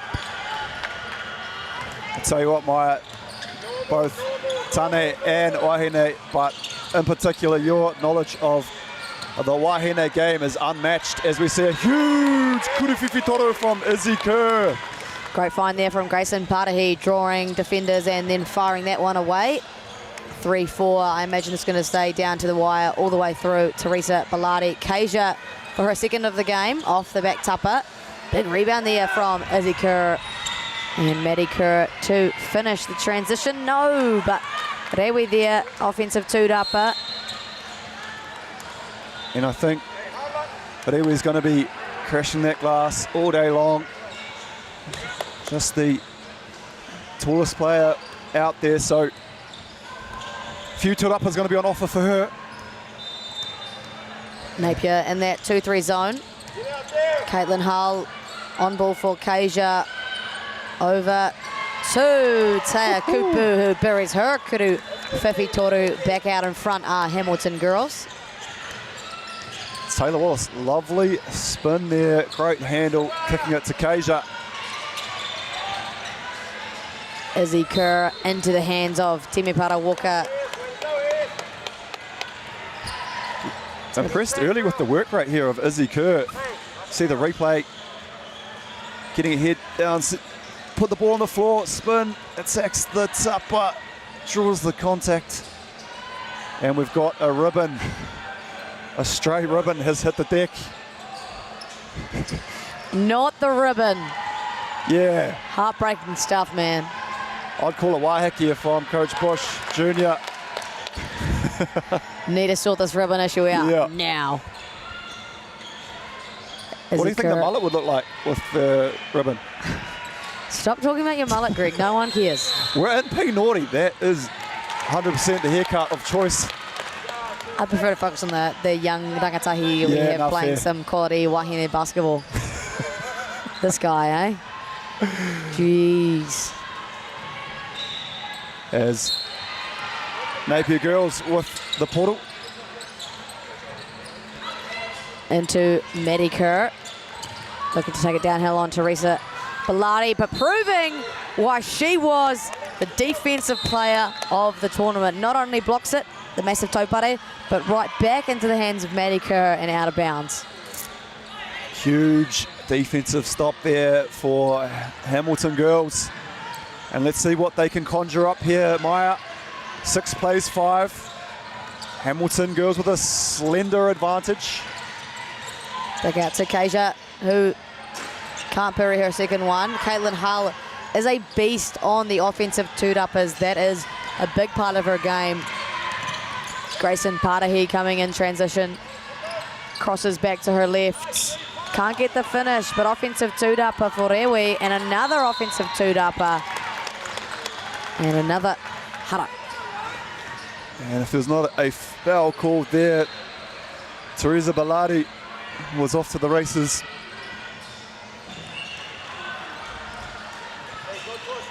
Great matchups all over the court here, as we see Rewi there. Just off the tupper, not the friendly roll.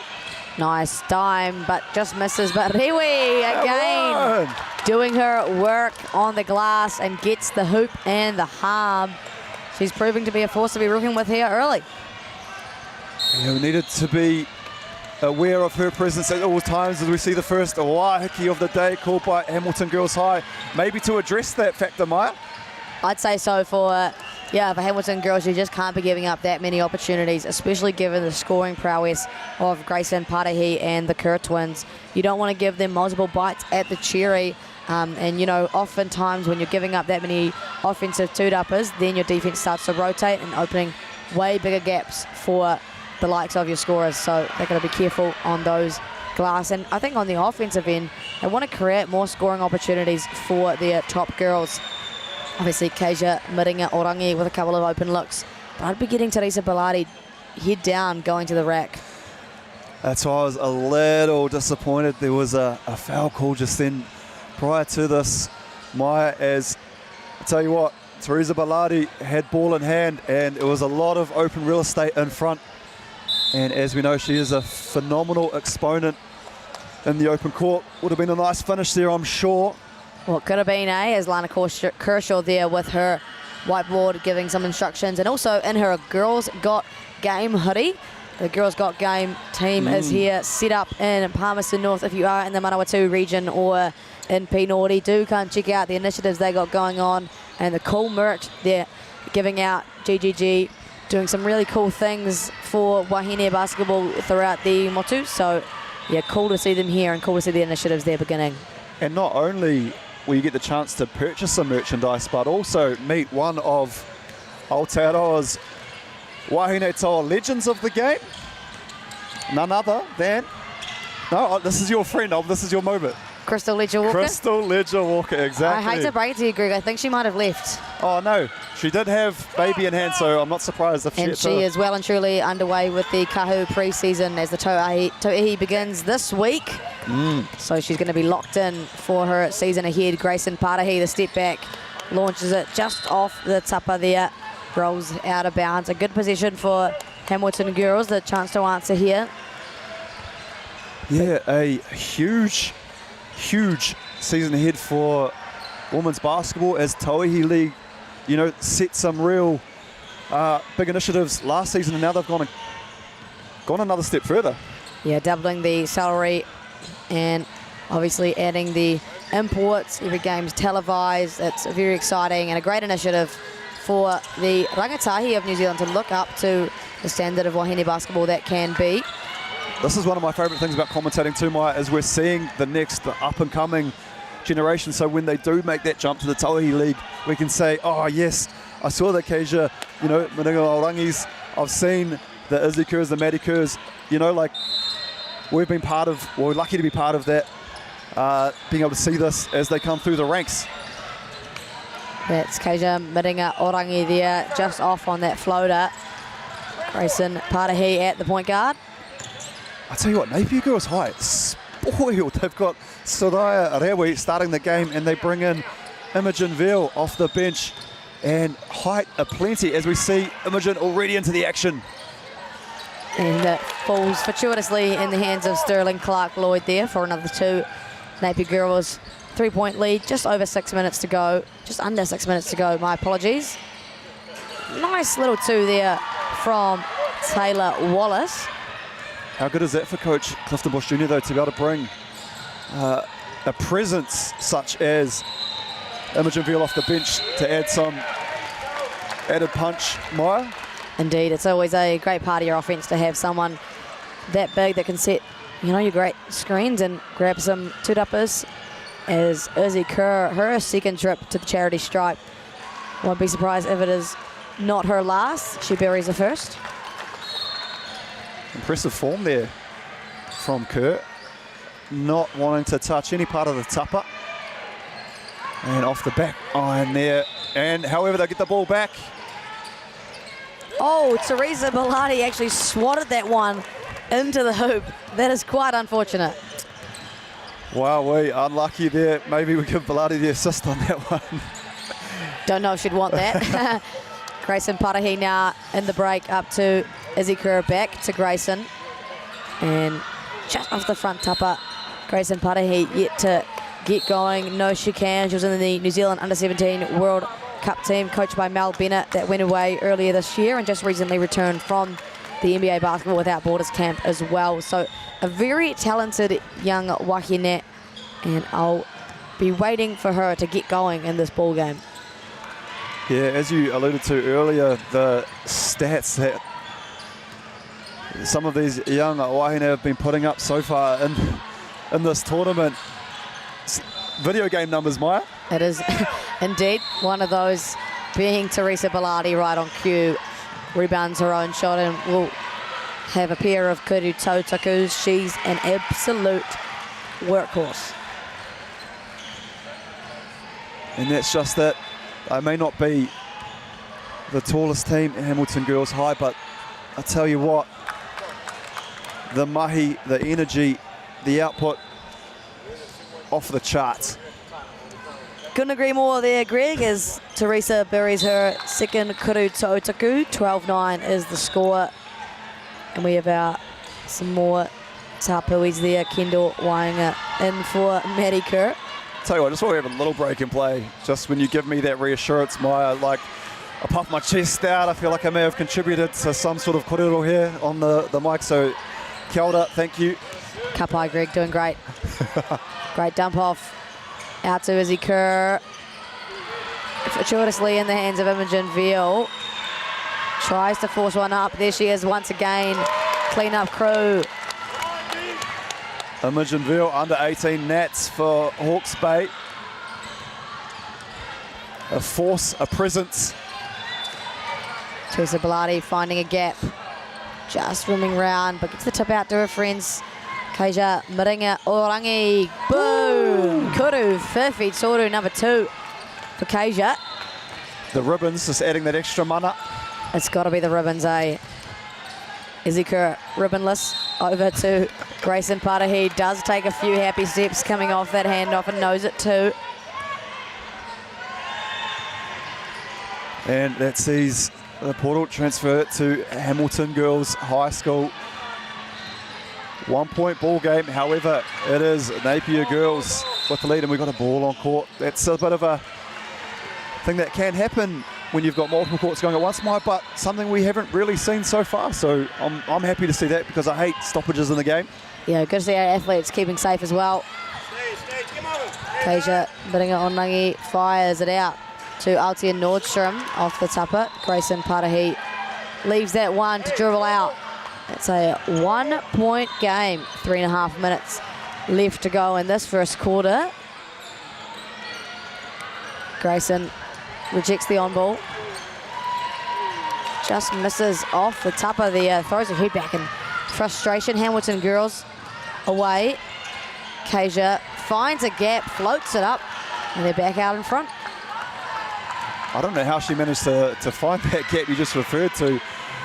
In traffic, Maya, and great finish with the parkete. And just through the legs of Bellardi, almost NFL-like. Hikes it back to her quarterback. And Keija kicks it to the corner. Off the tupper. Here comes Grayson Patahi's bread and butter transition basketball.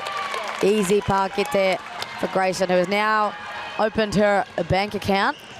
Back out in front for Napier Girls. Clifton Bush right next to me. And that's a charge, he says, but block called against Izzy Kerr. Can you do that again? What was it? No, I'm not going to do that again. That was an amazing American accent. Clifton Bush is very much an animated human being. A lot of passion going for that man, as Izzy Kerr will take a well-deserved break. Ella Pakuin now. Gives Hamilton Girls a chance and a big Trizzy Taylor Wallace. Huge kuruwhiwhi toru there. And that gives the lead to Hamilton Girls. Lead change after lead change. Kuruwhiwhi toru off the back tapa. And a rebounding foul going to go against Maya Tipinet. Makes a face at that one, but good next play mentality from the group now to get a stop. And it's good to see, you know, chasing down, hunting those offensive tūrapas. You know, as a coach, you like to see the effort. There's the desire to get the ball. Unlucky foul called, but we see Napier Girls off to the races, and it's none other than Grayson Patahi. High on ball, firing it away, hands all in the mix.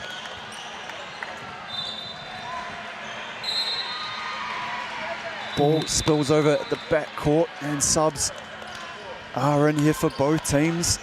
Tea Kupu there for Hamilton Girls, and the 15 singlet, Caitlin Holt. Oh no, Maya, did you see who came on there for Napier? That would be number 9, Hannah Field in the ball game. Kendall Wainga Lot of physicality, lot of contact, that is. Into the leg there and almost fell on the poru. And I tell you what, Maya, has that happened to you, fallen on the poru and the wind absolutely is taken? Your soul is it is horrible feeling trying to get your breath back, isn't it? Yeah, I've had plenty of those experiences landing, tummy on the poro. Life flashes before your eyes momentarily. Kuru Tautuku off the front tapa and another hara. So as it stands, a very contact-filled game. Referees not allowing a lot of the sneaky little grabs to go. Going to be a long game by those standards. Yeah, if we're going to see a little bit of contact there called, and that's, as we've said over this whole period, you've got to adjust to the refereeing. Belati re-enters the fray. Sometimes, you need to just adjust your style of play. Sometimes if you're a bit physical and you see the refs calling those sort of touch fouls, just need to alter your game, because I tell you what, the referee's going to be altering theirs. They don't alter to your game, do they, Maya? 100%. It's about adjusting to the referees. And Miles Pearce made a really good point about this the other day, and that, these referees are from all over the country, and how different associations and regions referee differs a little bit region to region. So players really having to get used to the referees very quickly. But I think I've seen players do that rather well, as Grayson Patahi will use that high on ball, fire away. And they have some bloody tall timber, this Nelson team. That was an extremely imposing screen set by Hannah Field. But look the way she sets that as well. Doesn't move, gets the body in place, and I tell you what, when she hits you, you stay hit. Kuru Whawhitoro attempts aplenty, but no luck. Caitlin Hull, nice little step through off the back tapa. Ticking under that 1 minute mark.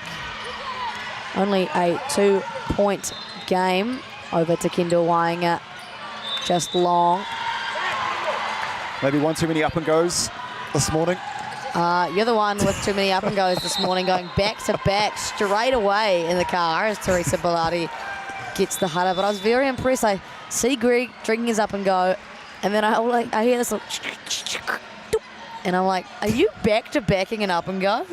I don't know what was more impressive, that soundbite or the Clifton Bush accent to Tim Meyer. Both amazing clips that might need to be clipped and feature on the BBNZ socials. If you want to see some of the action, definitely check those out. The people behind the scenes, our good friends, making some phenomenal content. For sure, and for all up-to-date results, head over to the BBNZ socials or website or the Game Day app. You can get it downloaded in the App Store. And speaking of socials, if you have a good friend or someone that you've really enjoyed seeing go above and beyond, head over to the BBNZ Instagram or socials to vote for the Caltex Good Sport Award, closing this midnight tonight. So get your votes in. As Teresa Bellardi wants that Caltex Good Sport Award. Teresa Thriladi, that was impressive. No hesitation whatsoever. Napier girls with the clap back, potentially no, off the tapa. And the dying seconds here, Teresa Bellardi won't get it off in time. 23-16 at the end of the first. Thoughts so far, Gregory? I think we saw these wahine, as we alluded to earlier, in the age groups coming through, and I tell you what, they just keep getting better. The skill level on show, on display at the moment is really impressive. Hamilton Girls High going up against a very tall timber Napier Girls High that just seem to be able to bring a wahine with incredible height off the bench, and off the bench just keeps going. So really impressed with Hamilton Girls. Even with that physical presence that Napier is bringing, they are creating them for themselves. The step back, or the step through, I should say, finish at the tapa. The kuruwhiwhi toru is on. And also, the other end of the court, Napier Girls High, crashing the offensive tūrapa, using that height, getting some second, third chance opportunities, and, turning those into points, Maya. 1000%. Greg Elliott, there is Lana Kershaw in her GGG hoodie, obviously drawing up for the Hamilton girls. They do have a 23-16 lead What do you think the adjustments are that Clifton Bush needs to make? Oh, I think first of all, getting maybe a hand up on some of these shooters for Hamilton Girls High. They're getting some good looks, and there's just a little bit of space as to why they are able to get those up at will. Maya, sometimes you would like to maybe potentially give your opposition, you know, the Kuriwhiwhi Toru option, you know, choosing to cut off that drive to the tapa, but, you know, Hamilton girls are making some of these shots. Be interesting to see what happens here. I always love our conversations about what would we think, you know, is going on in those huddles, and then to see, you know, how the two teams come out. Are we in the same mindset as the coaching staff? It's pretty easy to sit here and just yarn about basketball rather than make in-game adjustments, but very trusting of our two high-caliber coaches in Lana Kershaw and Clifton Bush, who have clearly done a fantastic job with these young wahine. Interesting to see what Napier do offensively. I thought they didn't get a lot of uncontested looks off their first looks in their offense, using a lot of pretty early on balls and all the rest. So let's see what they can come up with here. Looks like the starting lineup back on. Grayson Patahi lets it fly off the back tapa, and to no surprise, Riwi is there with the offensive two-dapper. Yeah, super impressive has been Soraya. The ball just seems to have a nose for the ball on those two-dappers, and I tell you what, it's good to see players being rewarded for the hustle. There's a lovely free throw there. Soraya going for 2 of 2 potentially, Maya. And she just rims out the second. Greg, you should just shut up when free throws are shooting. I think you've learned your lesson by now. I tell you what, I hung my head there in shame. As you should. Teresa Bellardi on Grayson Patahi, probably the most anticipated matchup of these two. Ball over to Wallace, back out to Caitlin Hull. Attacks the long closeout, just short, but there she is, cleaning up the glass once again. Kasia Maringa Orangi back out. Kuru Fifi Soru, no. And again, it's Hamilton girls crashing the offensive two-dapper. Both teams want to clean up their boxing out effort. Grayson Patahi stops Izzy Kanur. That's a new one. Not sure where that came from. Sorry, Izzy. No good on that 3-ball there. Instead of a Kanur, she was hoping it was going to be a key yes. I was trying to back you up, mate. I tried to help you there. Thanks, Greg. Appreciate you, man. I don't think anything could have dug me out of that hole, unfortunately. But here comes Izzy Kura, digging herself out of a hole, getting it off the tapa. Another good look. Well, the ball put out in front there. Great save. Bellardi. That's just too easy for Teresa Bellardi. You don't want her going downhill on her right hand anytime. And there she is, getting the steal, bumping. Oh, offensive foul call. Woo! That would have been a huge momentum. Unlucky there. Bellardi's received the replay. Great to get the hand in there for the steal, and then just a bit of her shoulder into Kurt. Yeah, Teresa there with the hara mahi marika. And great job from Izzy Kura to get her body in front, and Clifton Bush opting to call a timeout here. 25-17 is a lead. So quite an early Waiheke, but none used in the first quarter, so definitely a smart one to use one at the start of the quarter, and a potential for one to be called at the tail end. What do you think the Kōrero is here? He was clearly unhappy with what just happened, and possibly that turnover that they just gave away. Yeah, that's just it. We're seeing Hamilton girls getting a couple of opportunities here. We saw Caitlin Hull in there and amongst getting those offensive two-dappers, and just with the height that Napier girls possess, I think Clifton Bush will be trying to talk to his wahine there, saying, hey, look, there should be no reason why, you know, Caitlin Hull should be in there getting these opportunities. Hull is hustling, but I think that Napier girls need to be able to, hopefully, if they want to continue, keep these girls well, Hamilton girls to the one and dones. Yeah, for sure. It's easier said than done, though, right? And these girls need to be willing to put their bodies on the line, and let's see what adjustments they can also make offensively coming out of this. Wahike Grayson Parahi to run the point guard. Over to Izzy Kerr. Twin telepathy to Maddie. Will fire. Looks really good here from the commentary side of things. As Kasia. She has been the one to watch for me today for Hamilton girls. Grayson Parahi just beating that defense. Ball to the corner. Poro moving well. Great pass. Rewi. Oh, almost the hoop in the arm. Great find there from Kerr. Yeah, really good assist potentially. As we see there, Kerr, great find. Rewi in traffic. Gets the foul and she will return to the line, and I will not say a single thing, Maya. Rewi, doesn't matter, Greg. She's off the back tapa. A chance to redeem herself here. They trail by 10. And off the tapa once again, a big girl rebound for Caitlin Hull. Foul is going to go against Clark Lloyd. Hitting Caitlin on the head there. And that's just is going to be as important for Hamilton Girls High. Efforts like that from Caitlin Hull to secure those defensive rebounds. You know, she's really impressed so far with her mahi. As Bellardi, what a move. Picks up.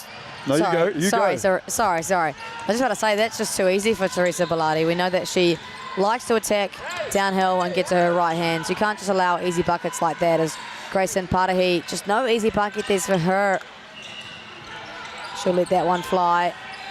The front tupper. I'm seeing her, maybe it's the double tupper.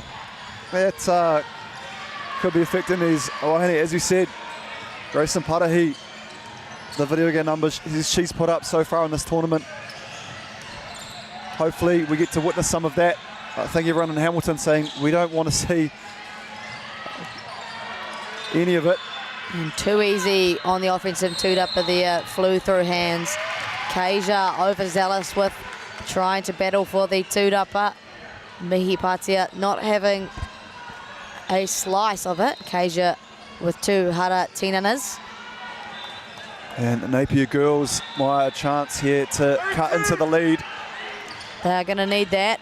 Wasn't quite expecting the scoreline so early on. I think teams are probably quite similar in their skill. Grayson Parahi flying in from the three-point line. But Caitlin Hull, the hustle woman, going to go the way of Hamilton girls. Getting a lot of good looks though as Napier girls. Kuru Fifi Torus being fired away. You know, a couple of those go down. We're looking at a completely different scoreline. So, you know, as we've seen so far in this tournament, don't put the head down. Keep getting them up. Kasia may have this dance. Teresa Bellardi, tough midi there. All things just going the way of Hamilton. She started running back too. Once that left the hands, she felt very good about that one. It did Bellardi, and we've got a foul called. That's 3 on Kasia, who just walks herself out, knowing she has to take a seat. Kasia's face there, just knowing the significance of that third foul with 6 minutes left in this quarter, going into halftime. So I don't think we'll see her until the second half, potentially, Maya. I wouldn't think so, and that's 5 hutters very early on for Hamilton, only within 4 minutes. Maddie Kerr will capitalise on that at the Kuru Tautaku line. They'll need as many of these free throws as possible to have a chance to chip away at that lead. Tima Pata now high on ball from Teresa. Over to Taylor Wallace, and a better defense, well read by Napier girls. And Napier girls want to close this gap. Great ball movement. Somo 5 minutes 42 on the clock. As we see Leahona Nin into the fray for HGHS. HGHS indeed, and they have that lead 31-19. Ticking under that 6-minute mark. Napier obviously want to make inroads at the score, especially while Kasia is on the bench. And interestingly, Timi Parawalker also on the bench for Hamilton, so a chance really for Napier to capitalise here. Teresa bumping off Izzy Kerr. Can't connect on the midi, and here comes Grayson Patahi. Hands in there from Taylor Wass. And that's it, isn't it, Maya? If you are playing Hamilton Girls High and you were told that Kasia would be on 3 fouls and you've still got 5 minutes to work with in the second quarter, you'd usually be pretty happy as an opposition coach. However, Napier girls finding themselves in the hole 19-31, but with Kasia on the bench, it's a real chance here to strike. Next difficult for Napier girls as well as Grayson Patahi, struggling a little bit early, and as we can tell by her average of 32 points a game, she's clearly a massive part of this Napier offense, and maybe when she's not going, it's hard for them to adjust to a little bit. We know that these double rims can be difficult to play on, so some adjustment needed. Yeah, something we saw, wasn't it, Maya, earlier on when we got to the office today was, you know, when we saw our schedule for commentating and we saw the average points per player, which you will find on the BBSN socials. Grayson Patahi definitely wants to watch. Oh, on cue. The Kuru Whiwhi Toru party has opened for Grayson Patahi, and maybe that's just what she needs to get going back within single digits here. Teresa Bellardi has to give it up. Kuru Whiwhi Toru, no answer, but you just can't give away too many of those. Bellardi on one side and then Altair Nordstrom on the other, and it falls. It falls into the hands of Nevaeh Sirkovic. Huge pakete there for Hamilton Girls High. And a moving screen for the millionth time here on court 4. Soraya Rewi whistled for that one there. A clear intention from our GJ Gardner home referees to whistle those ones. We're going to see that one more time. Just lose her shoulder a little bit, and they still trail by 10. Again, this is day 3 here at Secondary Schools Nationals, and we want to show the utmost aroha to the Pinori, Palmerston North volunteers, the officials, everyone involved, the wahine toa in the kitchen there earlier that doing the chicken and chips for you, Maya. Everyone contributing. Yeah, a lot of contributing factors to the success of this tournament. And obviously GJ Gardner Homes referees and Basketball New Zealand staff, as well as Whakata Māori for making this live stream possible. Teresa Bellardi stops on a dime, and they're out to a 14-point lead. Clifton Bush beside me begging for a wahike here as they trail, probably rather unexpectedly. Maybe in his accent you could explain what's about to happen. What's he saying there in that timeout? Maya Williams is like, you suggest that one more time, I'm going to hook you. I'm not getting myself cancelled today on Whakata Māori, but for Clifton Bush, definitely some words to say. He looks very calm. Looks like he's trying to ignite some passion into his girls. They're giving up a lot of offensive two-uppers to this Hamilton team, and a couple of turnovers in the backcourt as well that have cost them some easy paketes. And a lot of the time, that's not just a skill thing, that's an effort thing, and you've got to ignite that within your players to want it. I think offensively, they need a little bit more movement. They're trying to get some dribble penetration off the first or even without a pass, and that's pretty hard to do against a really good defensive team like Hamilton Girls. So you've got to make the defense work to create some open driving lanes for your scorers like Grayson Patahi, the Izzy Kerrs. Just see there, a lot of passion coming off Clifton Bush Jr.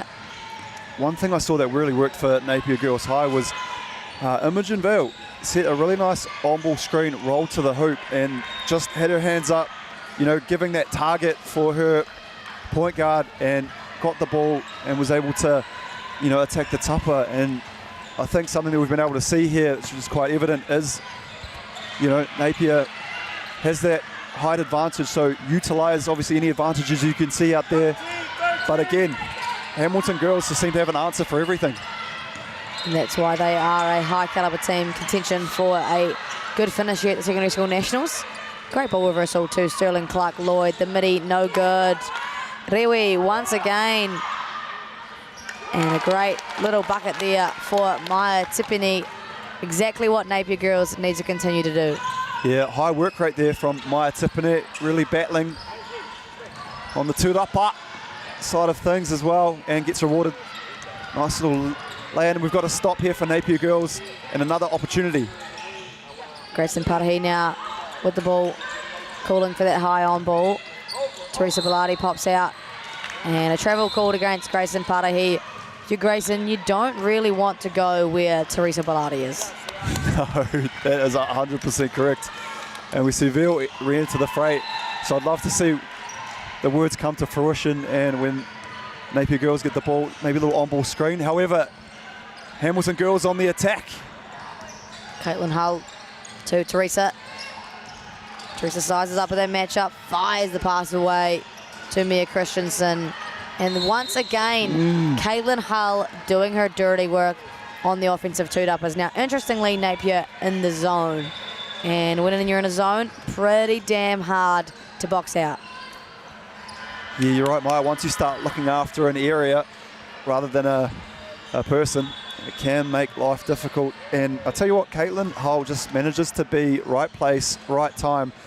And when you do that over and over again, it's not a fluke. It's something she's obviously worked at. And, you know, she's reaping the rewards.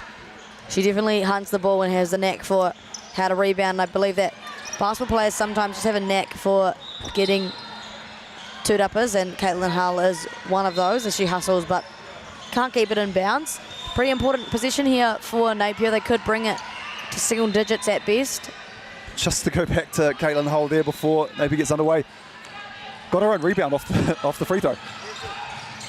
Right on cue as we're talking about her rebounding efforts. Maddie Kerr just rims out. And there is big girl Imogen Vale going to work. Off to the races are Hamilton girls, the midi. And that's what you need. Big girl Imogen Vale snipering those two-uppers up. Yeah, Imogen really giving some presence there in the paint. And we've got a turnover. If Grayson looks up, she's got Kerr on the loose. Easy pocket there for Napier girls. Great read from Grayson Parahi, anticipating where that ball was going. Back within 10, Altia Nordstrom. And a great two-upper. There is going to be a hudder here, and it's going to go against Maya Tipini. One of those basketball IQ matches, skill plays there from Grayson Parahi, able to get control of the ball and then have the skill to look up and be able to see Kerr boosting to the hoop. Ooh, Teresa Bellardi, the hoop and the harm. That was an athletic looking and one. Let's see that one more time. Don't know how she managed to get that off and then make it. Teresa Bellardi very much showing her dominance here in today's matchup. No answer for her from Napier girls. Again, another offensive two-upper there for Hamilton girls. And another one. Offensive foul called. Kerr took a huge hit there from Bellardi. Izzy Kerr, now that's 2 charges she's drawn against Teresa, who now sits on 3 Hara Tinanas. Lana Kershaw not opting to take her out just yet. So she's going to be careful what she does in this defensive position. Very cool seeing Izzy and Maddie running that 1-2 punch there, and aptly numbered 1 and 2. I like that. Yeah. Surely they did that on purpose. Oh, surely. So Teresa will, to no surprise, head to the bench. Grayson Parahi there whistled for a travel. Her second travel call of the game, interestingly. And with Kasia on the bench, Hamilton girls still able to carry on. The work continues. Next, Wahine up mentality. Big pass there from Tipene up to Kerr. Does a good job to remain secure with the ball there. Reversing it to Grayson Padahi. Rejecting that one and just being defended tremendously by Hamilton girls. All 5 kaipares, all 5 defenders contributing to the success of stopping Grayson Padahi. And what has Clifton Bush got in the bag here for the offense? Time winding down. Offensive two-upper, Imogen Vale. A lot of power there. No Hara back the other way. 39-27. Hold it for the last shot, you would imagine, Hamilton girls. Oh, what a play. Here comes Maddie Kerr. 5 seconds, dying seconds of the opening half. Grayson Padahi, lots of contact. No park there, and with that, we have come to the conclusion of the first half. 39-27 by way of Hamilton girls. A quick break for us, and we'll be right back.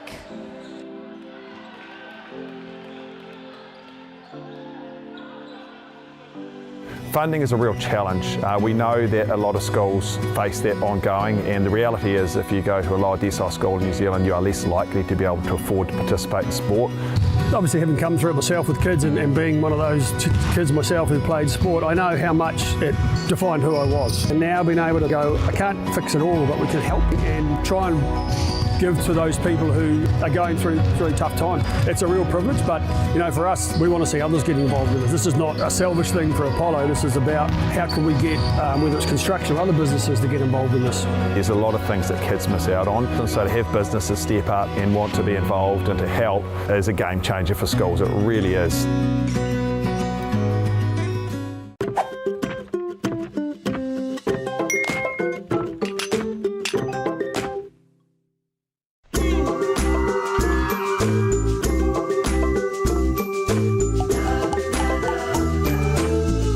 E tiro aroha nau ki ngā mahi toi katoa, ngā mahi auaha. He pōrangi mātai. Toi tū te rangi, toi tū te whenua, toi tū te reo Māori, toi ata ki te ao. At Apollo Projects, we create better outcomes because we never make any assumptions. Take this for example. This wine turret doesn't look very well designed. So we called the tank manufacturer to check. We asked, why is the turret away from the side of the tank? They said, because it's always been that way. So we had to think.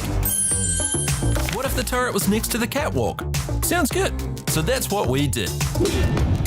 Now the wine turret is better designed, better value, easier to use, and safer. I think that deserves a toast. Apollo Projects. No assumptions, better outcomes. I've got no skeleton, got nothing to hide. He's a great stirrer. It's trepidation, anticipation. She's a game changer. Come celebrate the stories of our Māori heroes. Whakanuia. Lots of celebrations, so many laughs. It's going to be amazing. I'm a bit of a fan. Tough. Yeah, I'm looking forward to hearing the stories from the St. Joe's days. Oh, she is the sweetest person and also one of the most scary people I've ever met. Yeah. Uncle? He's the man. The biggest fan base is 50-plus-year-old Pākehā woman. No, That's not true. Bring it on. Whakanuia. Te whakapāhoa kia na ki whakaata Māori me Māori Plus.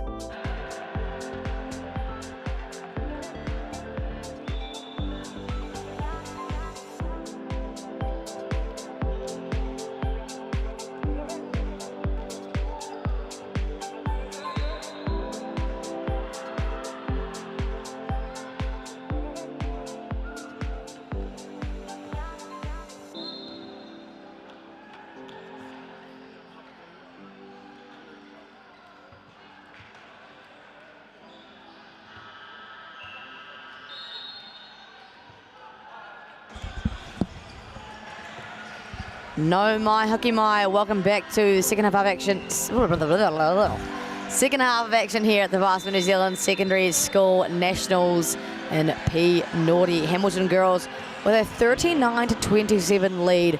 Now prior to the game, Wouldn't have predicted that it would be this much of a difference between these two teams at halftime. Greg, what have you enjoyed so far? What have you seen? Yeah, one of those ones where we saw the team list prior to the game, and I thought immediately we're looking at some overtime basketball, Maya. But hey, as you said, 39 plays 27, Hamilton girls. You would not think a superstar in the likes of Keisha Maringa Orangi would have been on 3 fouls and had to sit for the majority of that second quarter. The girls here all banding together. Huge contributions from Caitlin Hull on the glass and none other than Teresa Bellardi, the offensive side of things. And down the other end, I think Napier girls getting a lot of good looks. They're getting the Kuruwhiwhi toros up. Would love to know, how many in particular. But hey, we've got another half of basketball in front of us, Maya, and day 3 we've started to see huge momentum swings and what that can do for a team. So if Napier girls come out here, they'll want to swing first, get a little jab in, and start to cut into this lead that Hamilton girls has gotten out too early. Indeed, not the be-all or the end-all for Napier girls at all. They trail by 12. Personally, would love to see some more ball movement offensively for Napier girls. Got some high-caliber scorers like we know. But let's see what was said in the halftime break. Napier girls underway with the first possession of the second half. Twin telepathy there at the top. Medicare out to Grayson Pātahi. No good. Offensive two-up. No good once again. But 3 bites at the cherry. Rewi, no good. And an empty possession despite many attempts. And that's it. If you are Napier girls, you're happy at the amount of attempts you're getting. But hopefully, if we can, trying to convert on those extra opportunities that they've been given, or that they've worked for. Keisha to Taylor. Just short. Defensive position starting strong for Napier girls. And as you just alluded to there, Maya, Keisha out there to get us started here in the third quarter on Grayson. 3 fouls. Yeah, 3 fouls there. So, a bit risky putting Keisha Maringa Orangi in, but obviously Coach Lana Kershaw with a lot of trust as Grayson Pātahi down the other end using her footwork nicely. Keisha over to Timapara. Moving themselves well are Hamilton girls. Timapara a little bit quieter today and whistled for the travel. Looks like she was going to fire that pass away, but did not. Just picked up the pivot foot, it looked like. And Napier girls with the poru. They trail by only 10 now. Grayson to Izzy, back to Grayson. Versing the ball well, just getting each other's way. And Keisha reading that like a book. An easy bucket there in transition. We layup drill there for Keisha. Sometimes you can get a bit carried away, so she did slow down her pace. Oh, what we've got here from referee. And just wanted to... He's going to check the shot clock issue we have. Wind it down to 20. Napier with a chance to inbound here in the front court. They would love a bucket here. Maddie Kerr. Ball slowing at the top. Izzy Kerr. Rewi to Grayson. Skip pass. Extra. Great offense. No good. Bodies hit the floor there. And looks like it's going to be Hara Tinana, number 4 for Keisha. And Lana Kershaw, coach of Hamilton girls, straight off the bench to question that because it is a huge call in the scheme of things, Maya. Tough position for Hamilton girls to be in. Is she staying out there? Teresa Bellardi has got the call up, so she will be subbed off in the next position. I just hope until Teresa can get into the game. Oh no. Oh no. Could it be? I don't believe it was on Keisha, that foul there. Is that the big rima? I don't think so. Oh, no, it looks like it was on Caitlin Hull.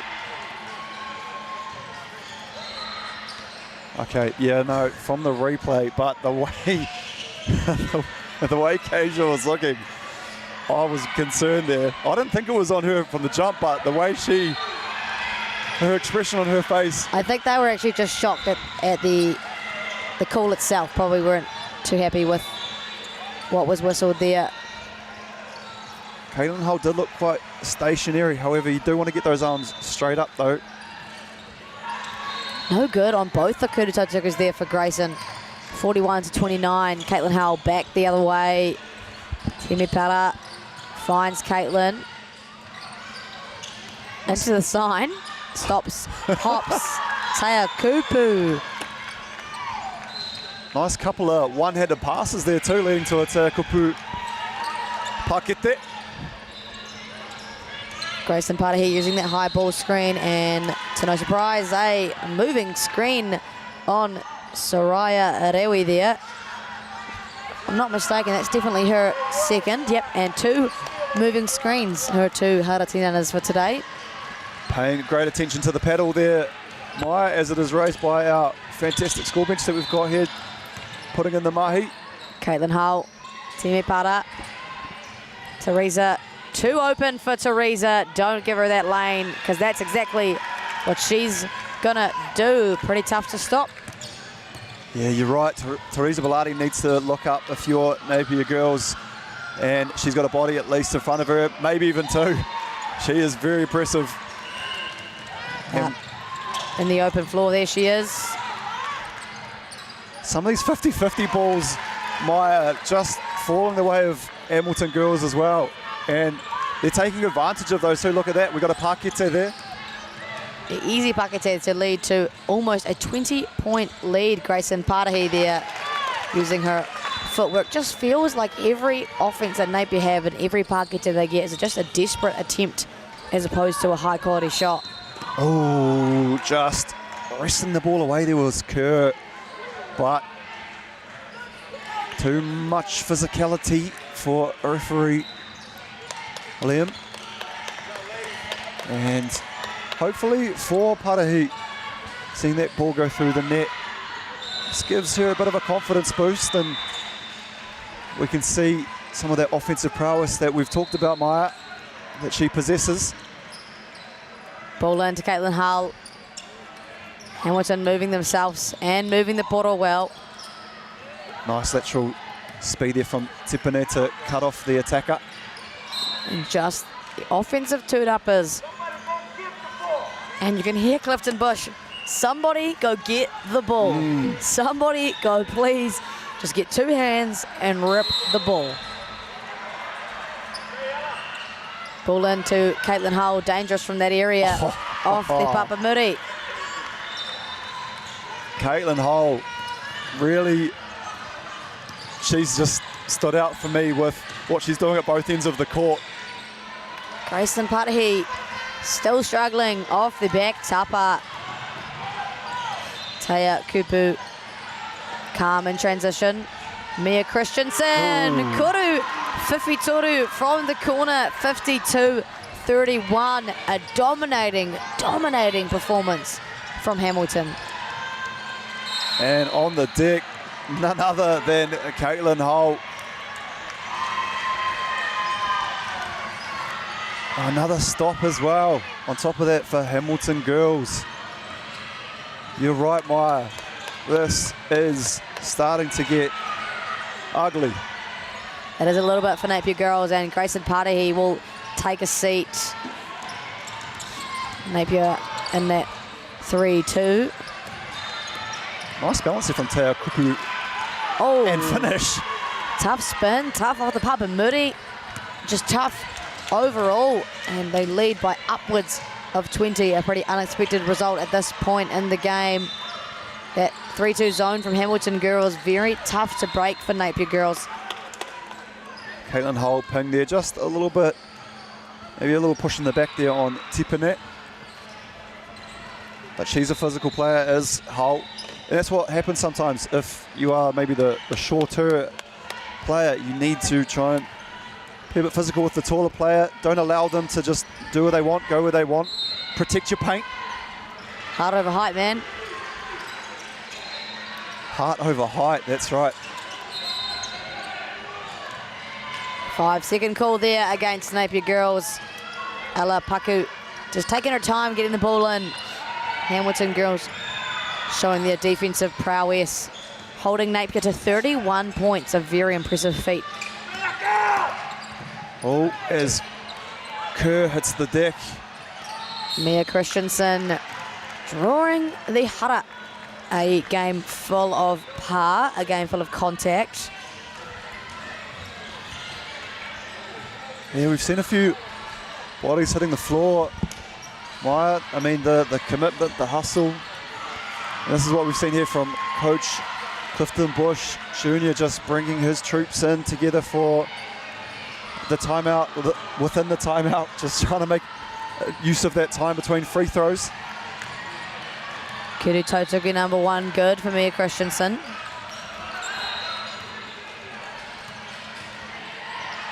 And pretty pair of Kuru Tautukus there for Mia. Lead now at 25. Mia definitely impressing with her minutes. Had a huge kuruwhiwhi toru earlier. Uh-oh. And Baladi in the open court, unselfish. There's a high IQ play there for Teresa. Didn't even have to look. New teammate Mia Christensen was there, fired that pass away. A great transition look, and the lead just getting bigger and bigger, and that won't help.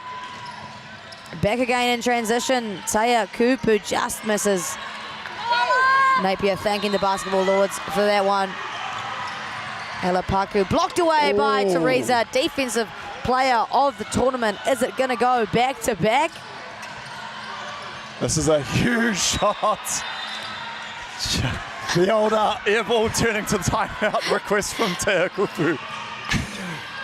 And no luck at all for Izikura. Twin Maddie will clean that one up. First pakete in a while for Napier. The lid was on the tapa as seeing none other than Teresa Baladi hobbling off the court here, and that is not what you want to see if you are a Hamilton Girls High School supporter. Maya. Oh. Sorry, I was saying Mia Christensen so much that the Mia had Mamma Mia. Okay, buddy. As we see that there from Teresa Baladi, obviously just looks like either a cramp or maybe a little ankle issue there. We hope she is okay, takes the time to rest, and is well looked after by her staff. But her Hamilton girls team well and truly able to hold down the fort with such a lead. Yeah, with Tasia in foul trouble, and now Teresa Baladi picked up an injury there. You know, it's great when you have a lead of 25 to work with in case there are any emergency issues, and turnover travel called. And if you're going to do something, if you're Napier girls, the time is now. Indeed, the time is now. You can see they play a very high offense against this 3-2 zone, firing it over to Imogen Veal, who slips through her fingers, Mamma Mia-esque. Nice. Thanks so much. Lyon Nordstrom, Taylor Wallace, back to Lyon. Back to Taylor. Offensive foul once again. That is Izzy's third charge she's taken today, Greg. Yeah, great defense there. Hamilton girls kicking it around the horn, trying to probe, trying to see if there's any space that'll open up, and great job by the Kerr herself. Which one was out there? It is the number 1, Izzy. Great find over to Kendall Wainger. Imogen Veal has a bite. And Kendall, another bite at the cherry. We'll go to the Kuru Tautuku line. A lot of fouls going on today. I know Imogen would probably love to have that one back. There's some nice catches around the tapa. And I'm sure she'd love to finish. However, we're at the line though. Imogen Vale. There she goes. That's what I'm talking about. Back-to-back hutters. You know, despite having the good lead, Hamilton won't want to give up too many of these Haratinanas. They don't want to lose some of their personnel, and they obviously want to build good habits going into the business tail end. Why is she subbed off? The referee is subbing her off. Is there blood on the singlet, or is she cut? Or might be a mouth guard issue. He'll sub Grayson Patahi in. The person who is a sub will come in to shoot the free throw, so a good business decision there from Clifton Bush. Yeah, if you're going to put anyone in to knock down some free throws, Grayson. Oh. Mate. Whoopsie daisies, Greg. Maybe you just stay silent in your wee seat over there. Hey, you may notice that it's GLE_12 on the Insta handle, and that's I too play in the 12 singlet, so I was hoping Grayson there would do the 12 proud. Tough use of the tupper there. Big pakete. And the 60 up for Hamilton girls. And only 34 for Napier. Very much a tough day at the office for them on the offensive end. Still encouragement coming from Coach Clifton Bush. If you want to see more live stream games, there's plenty to come today. Following this, we have Tauranga Boys taking on St Andrews Boys. And no other games live streamed at that time for a couple of rounds. We're back at 5:45. St Andrews girls take on Kaiapoi High on court 3. Court 1 is the anticipated Waimea College versus Rosmini College. Ooh. Battle of the top of the table. And we have the first of our A boys semi-finals over on court 4. So plenty of Poitikohu to come. Yeah, and you're up next with the effervescent Kayla Maru Irarangi. Big shift for you today, Maya. 5 games, I believe. 5 games indeed, and no place I would rather be. P-Naughty has put it on for us, hasn't it, Greg? Yeah, when you said no other place you'd rather be, I thought maybe the Airbnb. You've loved the company of Andrew Horrocks and myself. It's been great. You guys are great. I've loved all the references that I don't understand, and I have never heard someone call themselves old so much in my life. More than my own mother, who is older than you. But nah. The loveliest Williamson of them all. Just.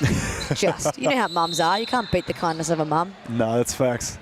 And on that, a massive shout out to all of our parents who have put in the mahi. They are the unsung heroes of talented rangatahi from around Aotearoa.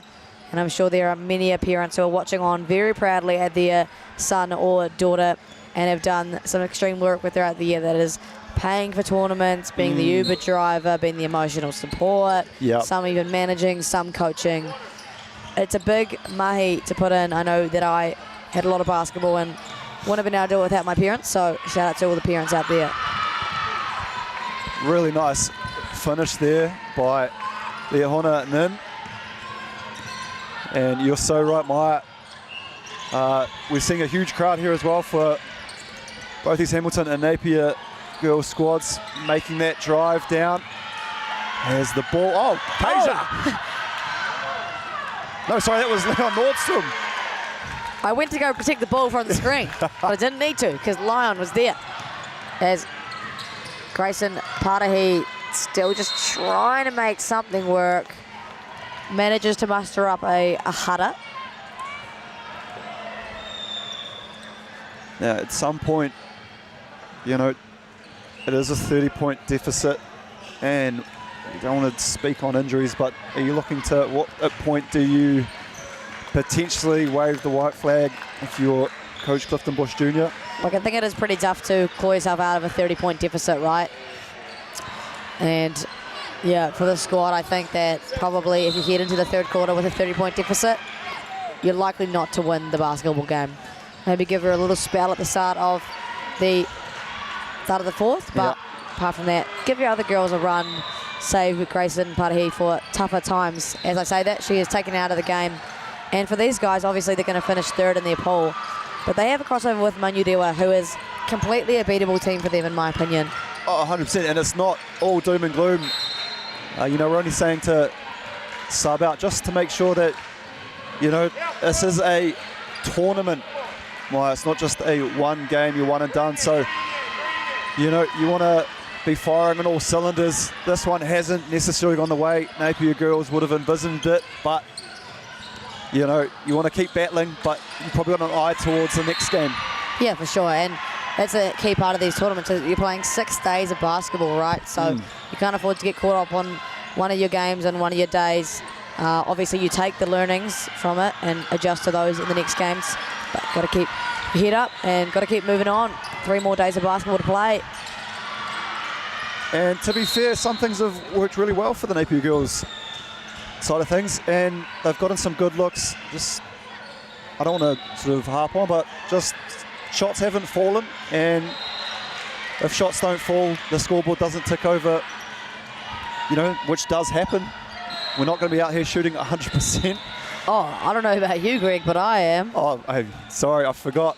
You know, when you're with the Rams official, Maya Williamson, the back-to-back champion, Women's Premier League, and the Canterbury Women's Prems, you're sometimes awestruck in the presence of greatness.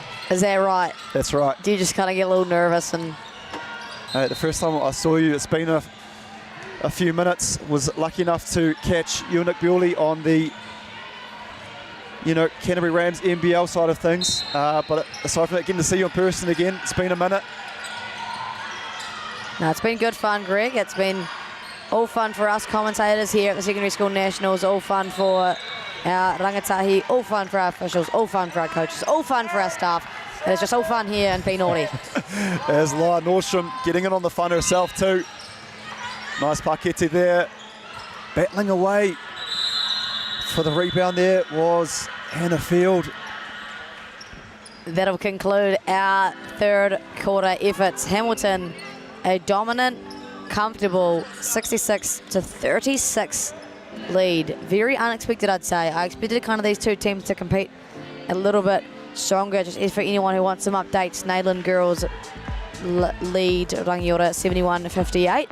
And over on the other court, Wellington East girls actually beating Takapuna Grammar, who are 4-0 and the leader of this pool that Hamilton and Napier are in, obviously led by the fantastic Bailey Flavel. Yeah, that definitely cracks me up.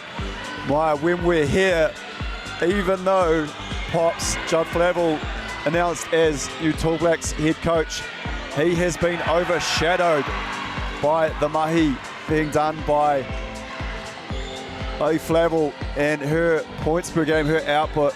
She has been nothing short of incredible so far in this tournament, Maya. Couldn't agree more. She is a scorer, a pure, true scorer. Performed really well on the world stage this year with New Zealand at the World Cup. Was one of the leading scorers in the tournament, I believe, which is very impressive given it's an entire world stage that you're performing on.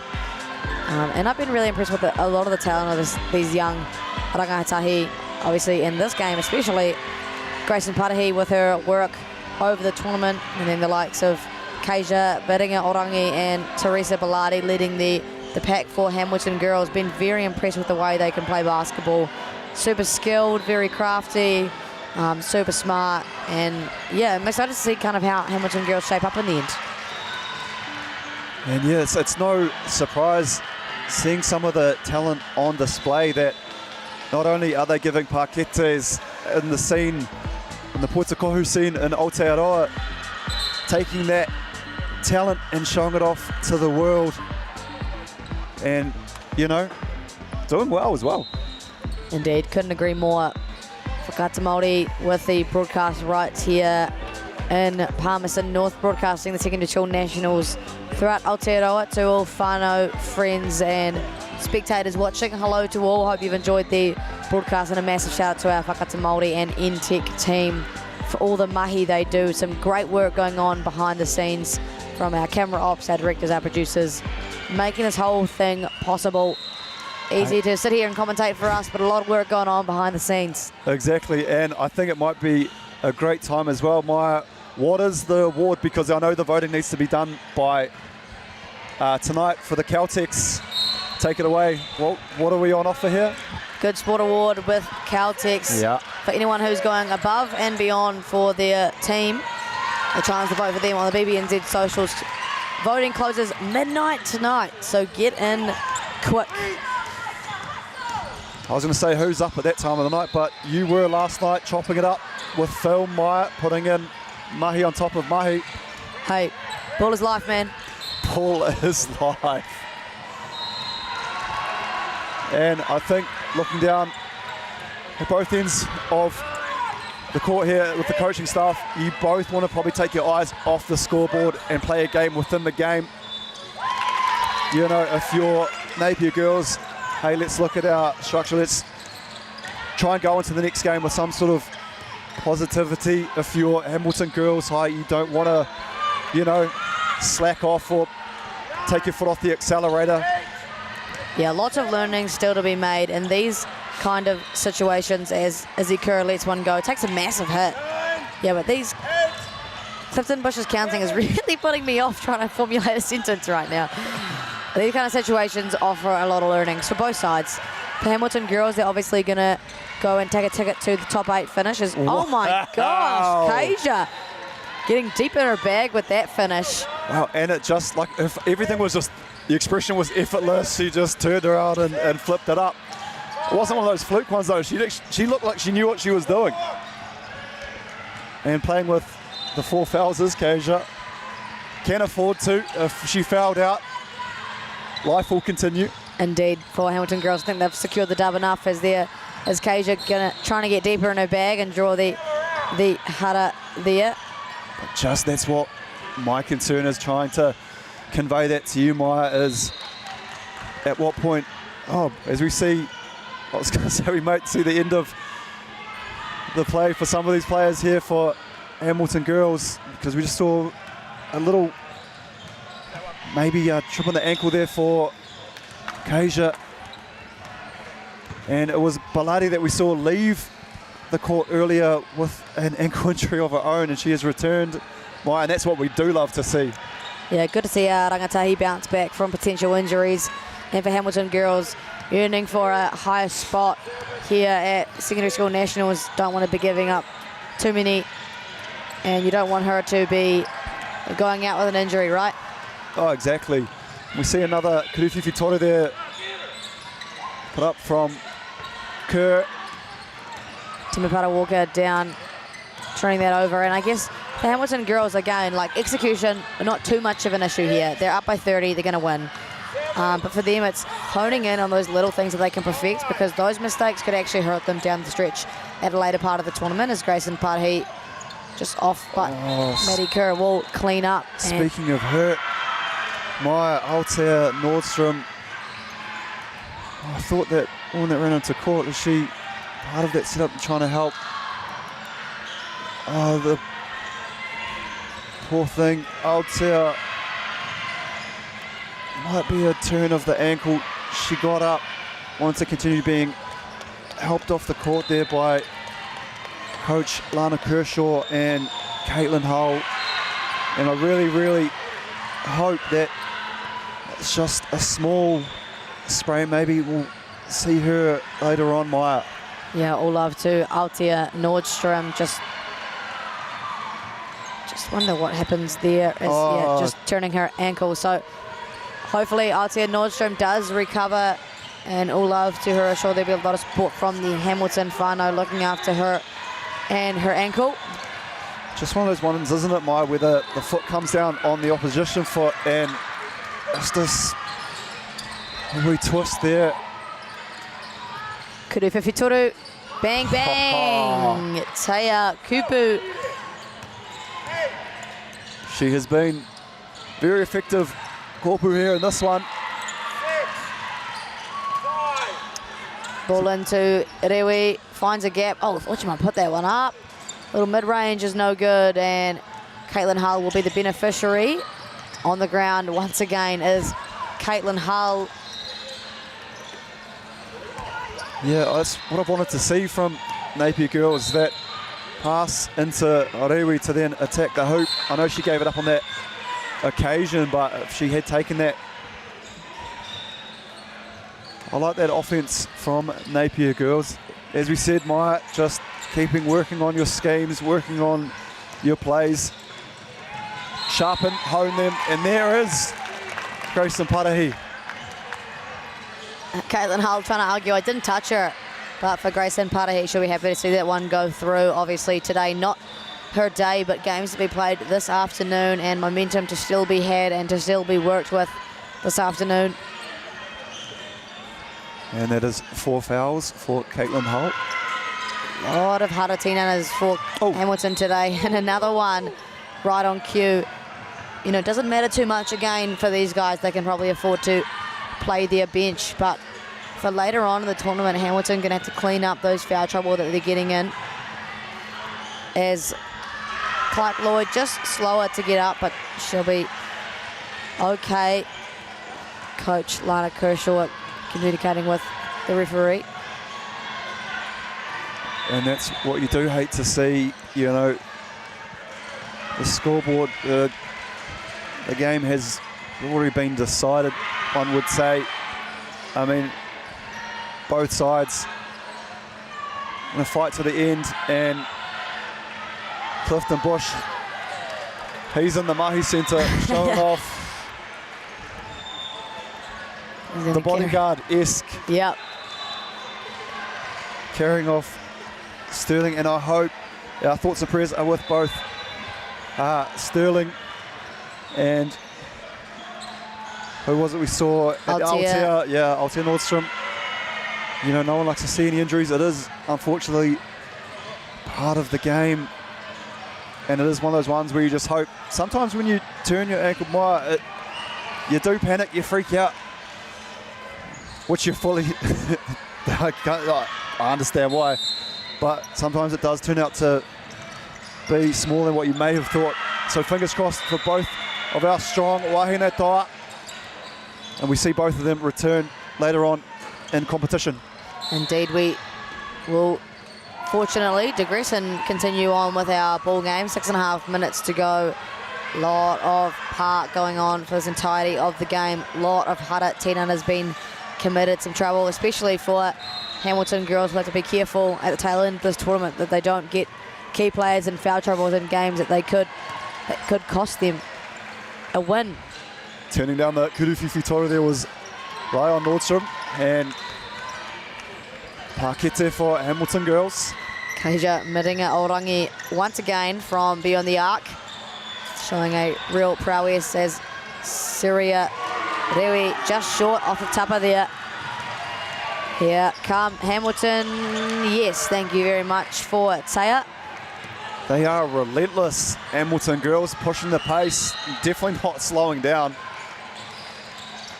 Tough shot there for Izzy Kerr. Little midi, no good. Lid on the rim as we speak. Rewi whistled for a rebounding Hara. We're still impressed with Saraya's work rate.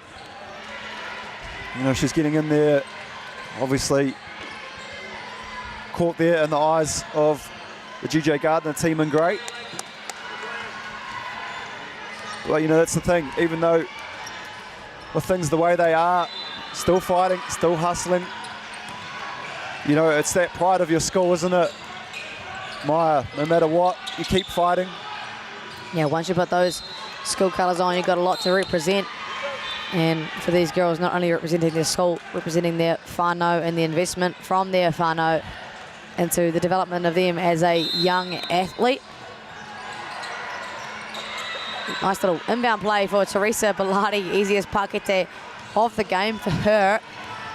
Been a dominant display of basketball here from Hamilton girls.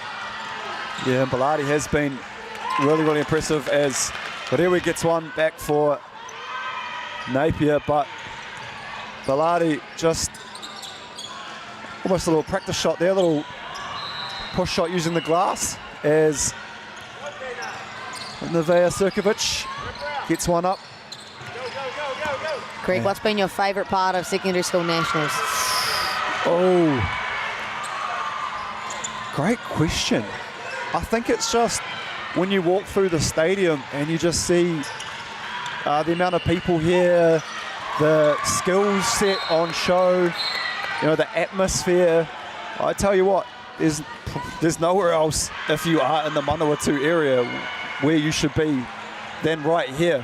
What would you say is your favourite thing? Similar answer for me. Definitely the people here, as Keisha hand over the mouse, and she airballs that kudu for Fitoru, but yeah, definitely the people that are involved in the sport, from players, coaches, officials and staff, even spectators. Obviously Leighton Hamilton and Miles Pearce, you know, having a few yarns with them yesterday. Just the quality of people involved in the sport make it the reason that we're involved in it. Yeah, very fortunate as well. BBNZ seems to pick the creme de la creme of people for the job, and I'm talking about the amazing camera work, the editing of the socials, all the behind the scenes work, the Maya Williamsons. It's, yeah, great to see. Look, just on that, our BBNZ social media team deserve a kick of a praise. Roshi, Sportfolio and Liam Collins for all the work they do for the social media. I know that these rangatahi, obviously it's a large part of their lives now, and the ability to be showcased nationally on the Basketball New Zealand Instagram makes you feel very special, very validated, and it's a very cool opportunity for them to get some love on the socials. So shout out to our social media team who are putting in the mahi, walking around with the camera, doing all this and that. The Kerr to Kerr effect there, twin to twin.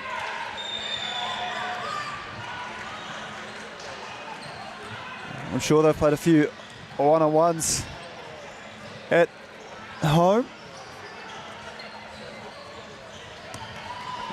Cool. We've got a technical foul.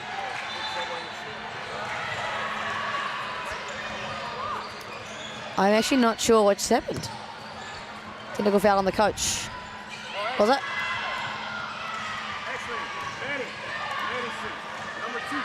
Here we go.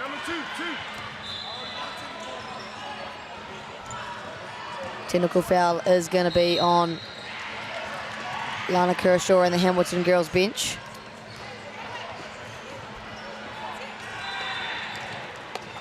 Yeah, interesting. As you said, with the scoreline the way it is, interesting to be disputing to that level. Maybe, you know, you can let things maybe go at this point. However, that just goes to show why some schools end up at nationals, because you've got to be super competitive. Can't take the foot off the accelerator. Maya, as you said, all gas, no brakes. Indeed, all gas, no brakes from the Kerr twins, indeed. A little bit aggressive here. Over to Grayson Patahi, down the lane. Just cannot get the friendly roll to save herself, but none other than Rewi there for the offensive glass. Yeah, Soraya really, again, just doing the dirty work, cleaning up the miss. And off the front of the tapa, and the Kerrs again involved. They've got a motor on them, Greg. Oh, Kerr squared. And a timeout for Hamilton girls. Lana Kershaw wants to have a korero about the quality of things, I suppose. You don't imagine there's a lot of strategy going on, given that they're up by a lot of points. That's it. You know, you don't blame someone down there on the Hamilton girls side of things if, you know, they were to start to maybe button off, but obviously Lana Kershaw just wanting to bring her troops together and just reinforce, hey, our standards don't slip. We stick to what we do, and whoever is out there, you know, sometimes it's even a good chance to work on chemistry. Sometimes players that may not have played together as much you know, and you get to be in a competitive environment. You know, they've always said you can't, as much as you want to practice, you can't necessarily get the same as what a proper game is. So it's that time you want to make sure that we've got 2 minutes 59 ahead of us. Let's stick to our processes, do what we do best, play Hamilton Girls High School, Poitakohu. Could have said it better myself, Greg. They're going to be sticking to their guns for these last 3 minutes of basketball. I've noticed I've ranged from 100 to 1,000% in your agreement sometimes, Maya, so just wondered where the percentage was. 1,000%, Greg. There you go. 249%, Greg. Yeah. Your math is mathing. That was impressive. As we see, bench being unloaded here by Coach Clifton Bush Jr. A plethora of wahine toa about to check into the game for Napier Girls at the next break.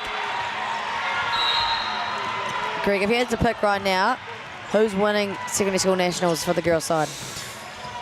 Oh, I mean, it's really hard to watch this game in particular and not say Hamilton Girls will be in the mix. You know, just play on play that they make. That would be my choice. Hamilton Girls? Yeah, who have you got? Currently, I have Westlake Girls being the champions. Yeah. They are back-to-back, and I reckon going to add one more back on there. Clifton Bush calling a wahike. I think he just wanted to get his subs in, to be fair. Yeah, that went on at home, sort of a bit maybe questioning as to why we've got a wahike. With the way things are, you couldn't have said it better, Maya. That is correct. Coach Clifton Bush Jr. just wanting to inject the troops. And as the way things were going, they may not have been able to get out there and get a run. So smart wahike in terms of getting the personnel out there, Maya. Good for them to get a good little run as well in these last 2 minutes before we wrap up this game, heading into the next one. St Andrews College take on Tauranga Boys. Massive taupare there. Away in trans. Great discipline. Just off the Papamuri. Maya Tepine. Yeah, Coach Bush just still on out. Attack. Teresa Bellardi in the game. 1.5 minutes. I'd be resting her if I was Coach Lana Kershaw, but I guess she is a beast, so she can play a lot of minutes and feel fine. Yeah, exactly. It's just we've seen obviously a couple of turned ankles that would have ventured into my head if I put my coaching hat on, and probably why I've got the mic rather than a coaching gig by it. You had a coaching gig back in the day, didn't you? Hey, if anyone needs a one game of NBL head coach, just, you know, just holler. And how'd that game go for you, Greg? Oh, you played some teams. I don't know if you know them, the Canterbury Rams. They go all right. I've heard pretty good things about the Canterbury Rams. If you do want to hear things, you probably want to check into the podcast known as The Ramble. The Ramble, indeed, and keep tuned for the Mainland Puakai podcast coming out very shortly. Eyes and ears peeled on the Puakai social medias. How come there's not where's the cool name? Like the Ramble, the Rams. It's still to be launched, Greg. I can't reveal the name just yet. Oh. Jeez, this guy. So there is a cool name? You just have to see. Oh, keeping the cards close to the chest. Maya Williamson. Am I allowed to know who you're doing that with? Same people. Cool. It's the Ramble 2.0. Matua Nick Bewley. That was Tim Smith, who is Tim Smith. He is a Apologies. Nick Bewley, just a commentator with me for the Rams. Tim Smith, the recruiting man for the Canterbury Rams. So he's very clued in on, obviously, the Mainland Puakai and Canterbury Rams scene. Well, if you go back-to-back champs and you're in charge of recruitment, you need to take your hat off. Did a bloody good job.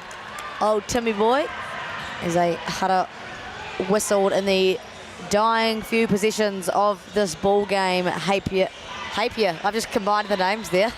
Hamilton, 87-53 over Napier girls. Okay, I thought you might move on from that one as Maia Tipene just runs out on that kura tautaku.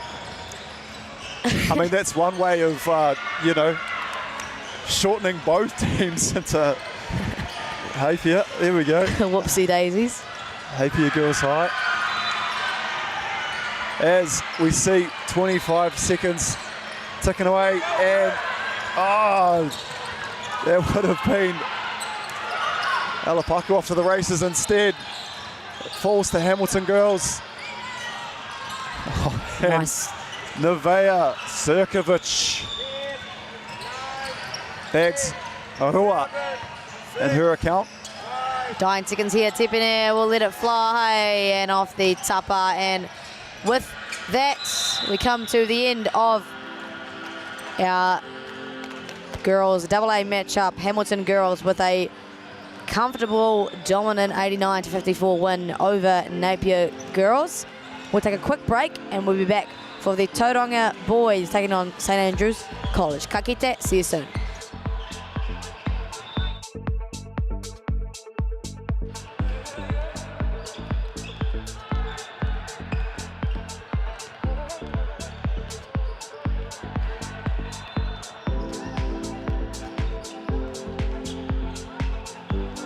Okay. Yes. Okay. Yeah. This isn't about long-distance calling, technology, or living overseas. Do I have one more bid? Thank you. We're going to go once. We're going twice.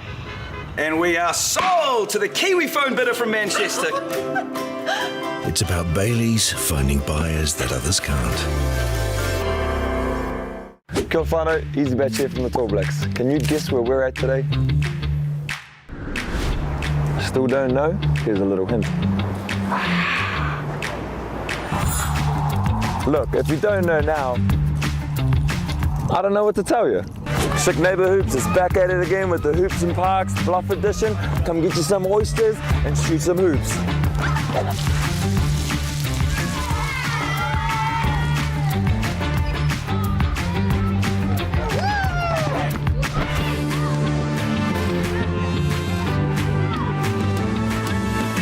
Kia ora, I'm Alan, work for Awaroa Whānau Services. We just got this main event on of opening up the new hoop here for the local kids. Just lights up their faces, eh? So it's super important that we have this hoop down here in Bluff because it makes it accessible for all our young people and helps keep them in the game and play basketball.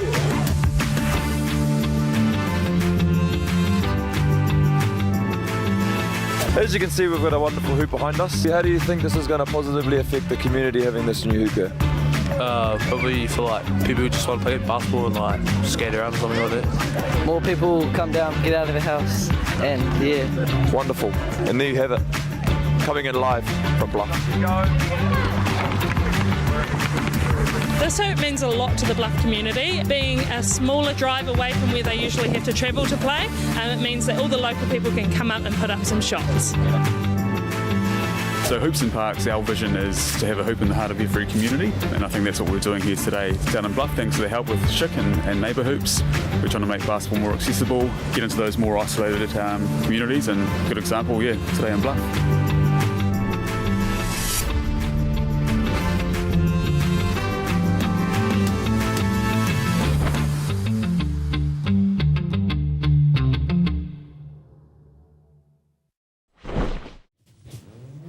This is an opportunity that we can't pass on.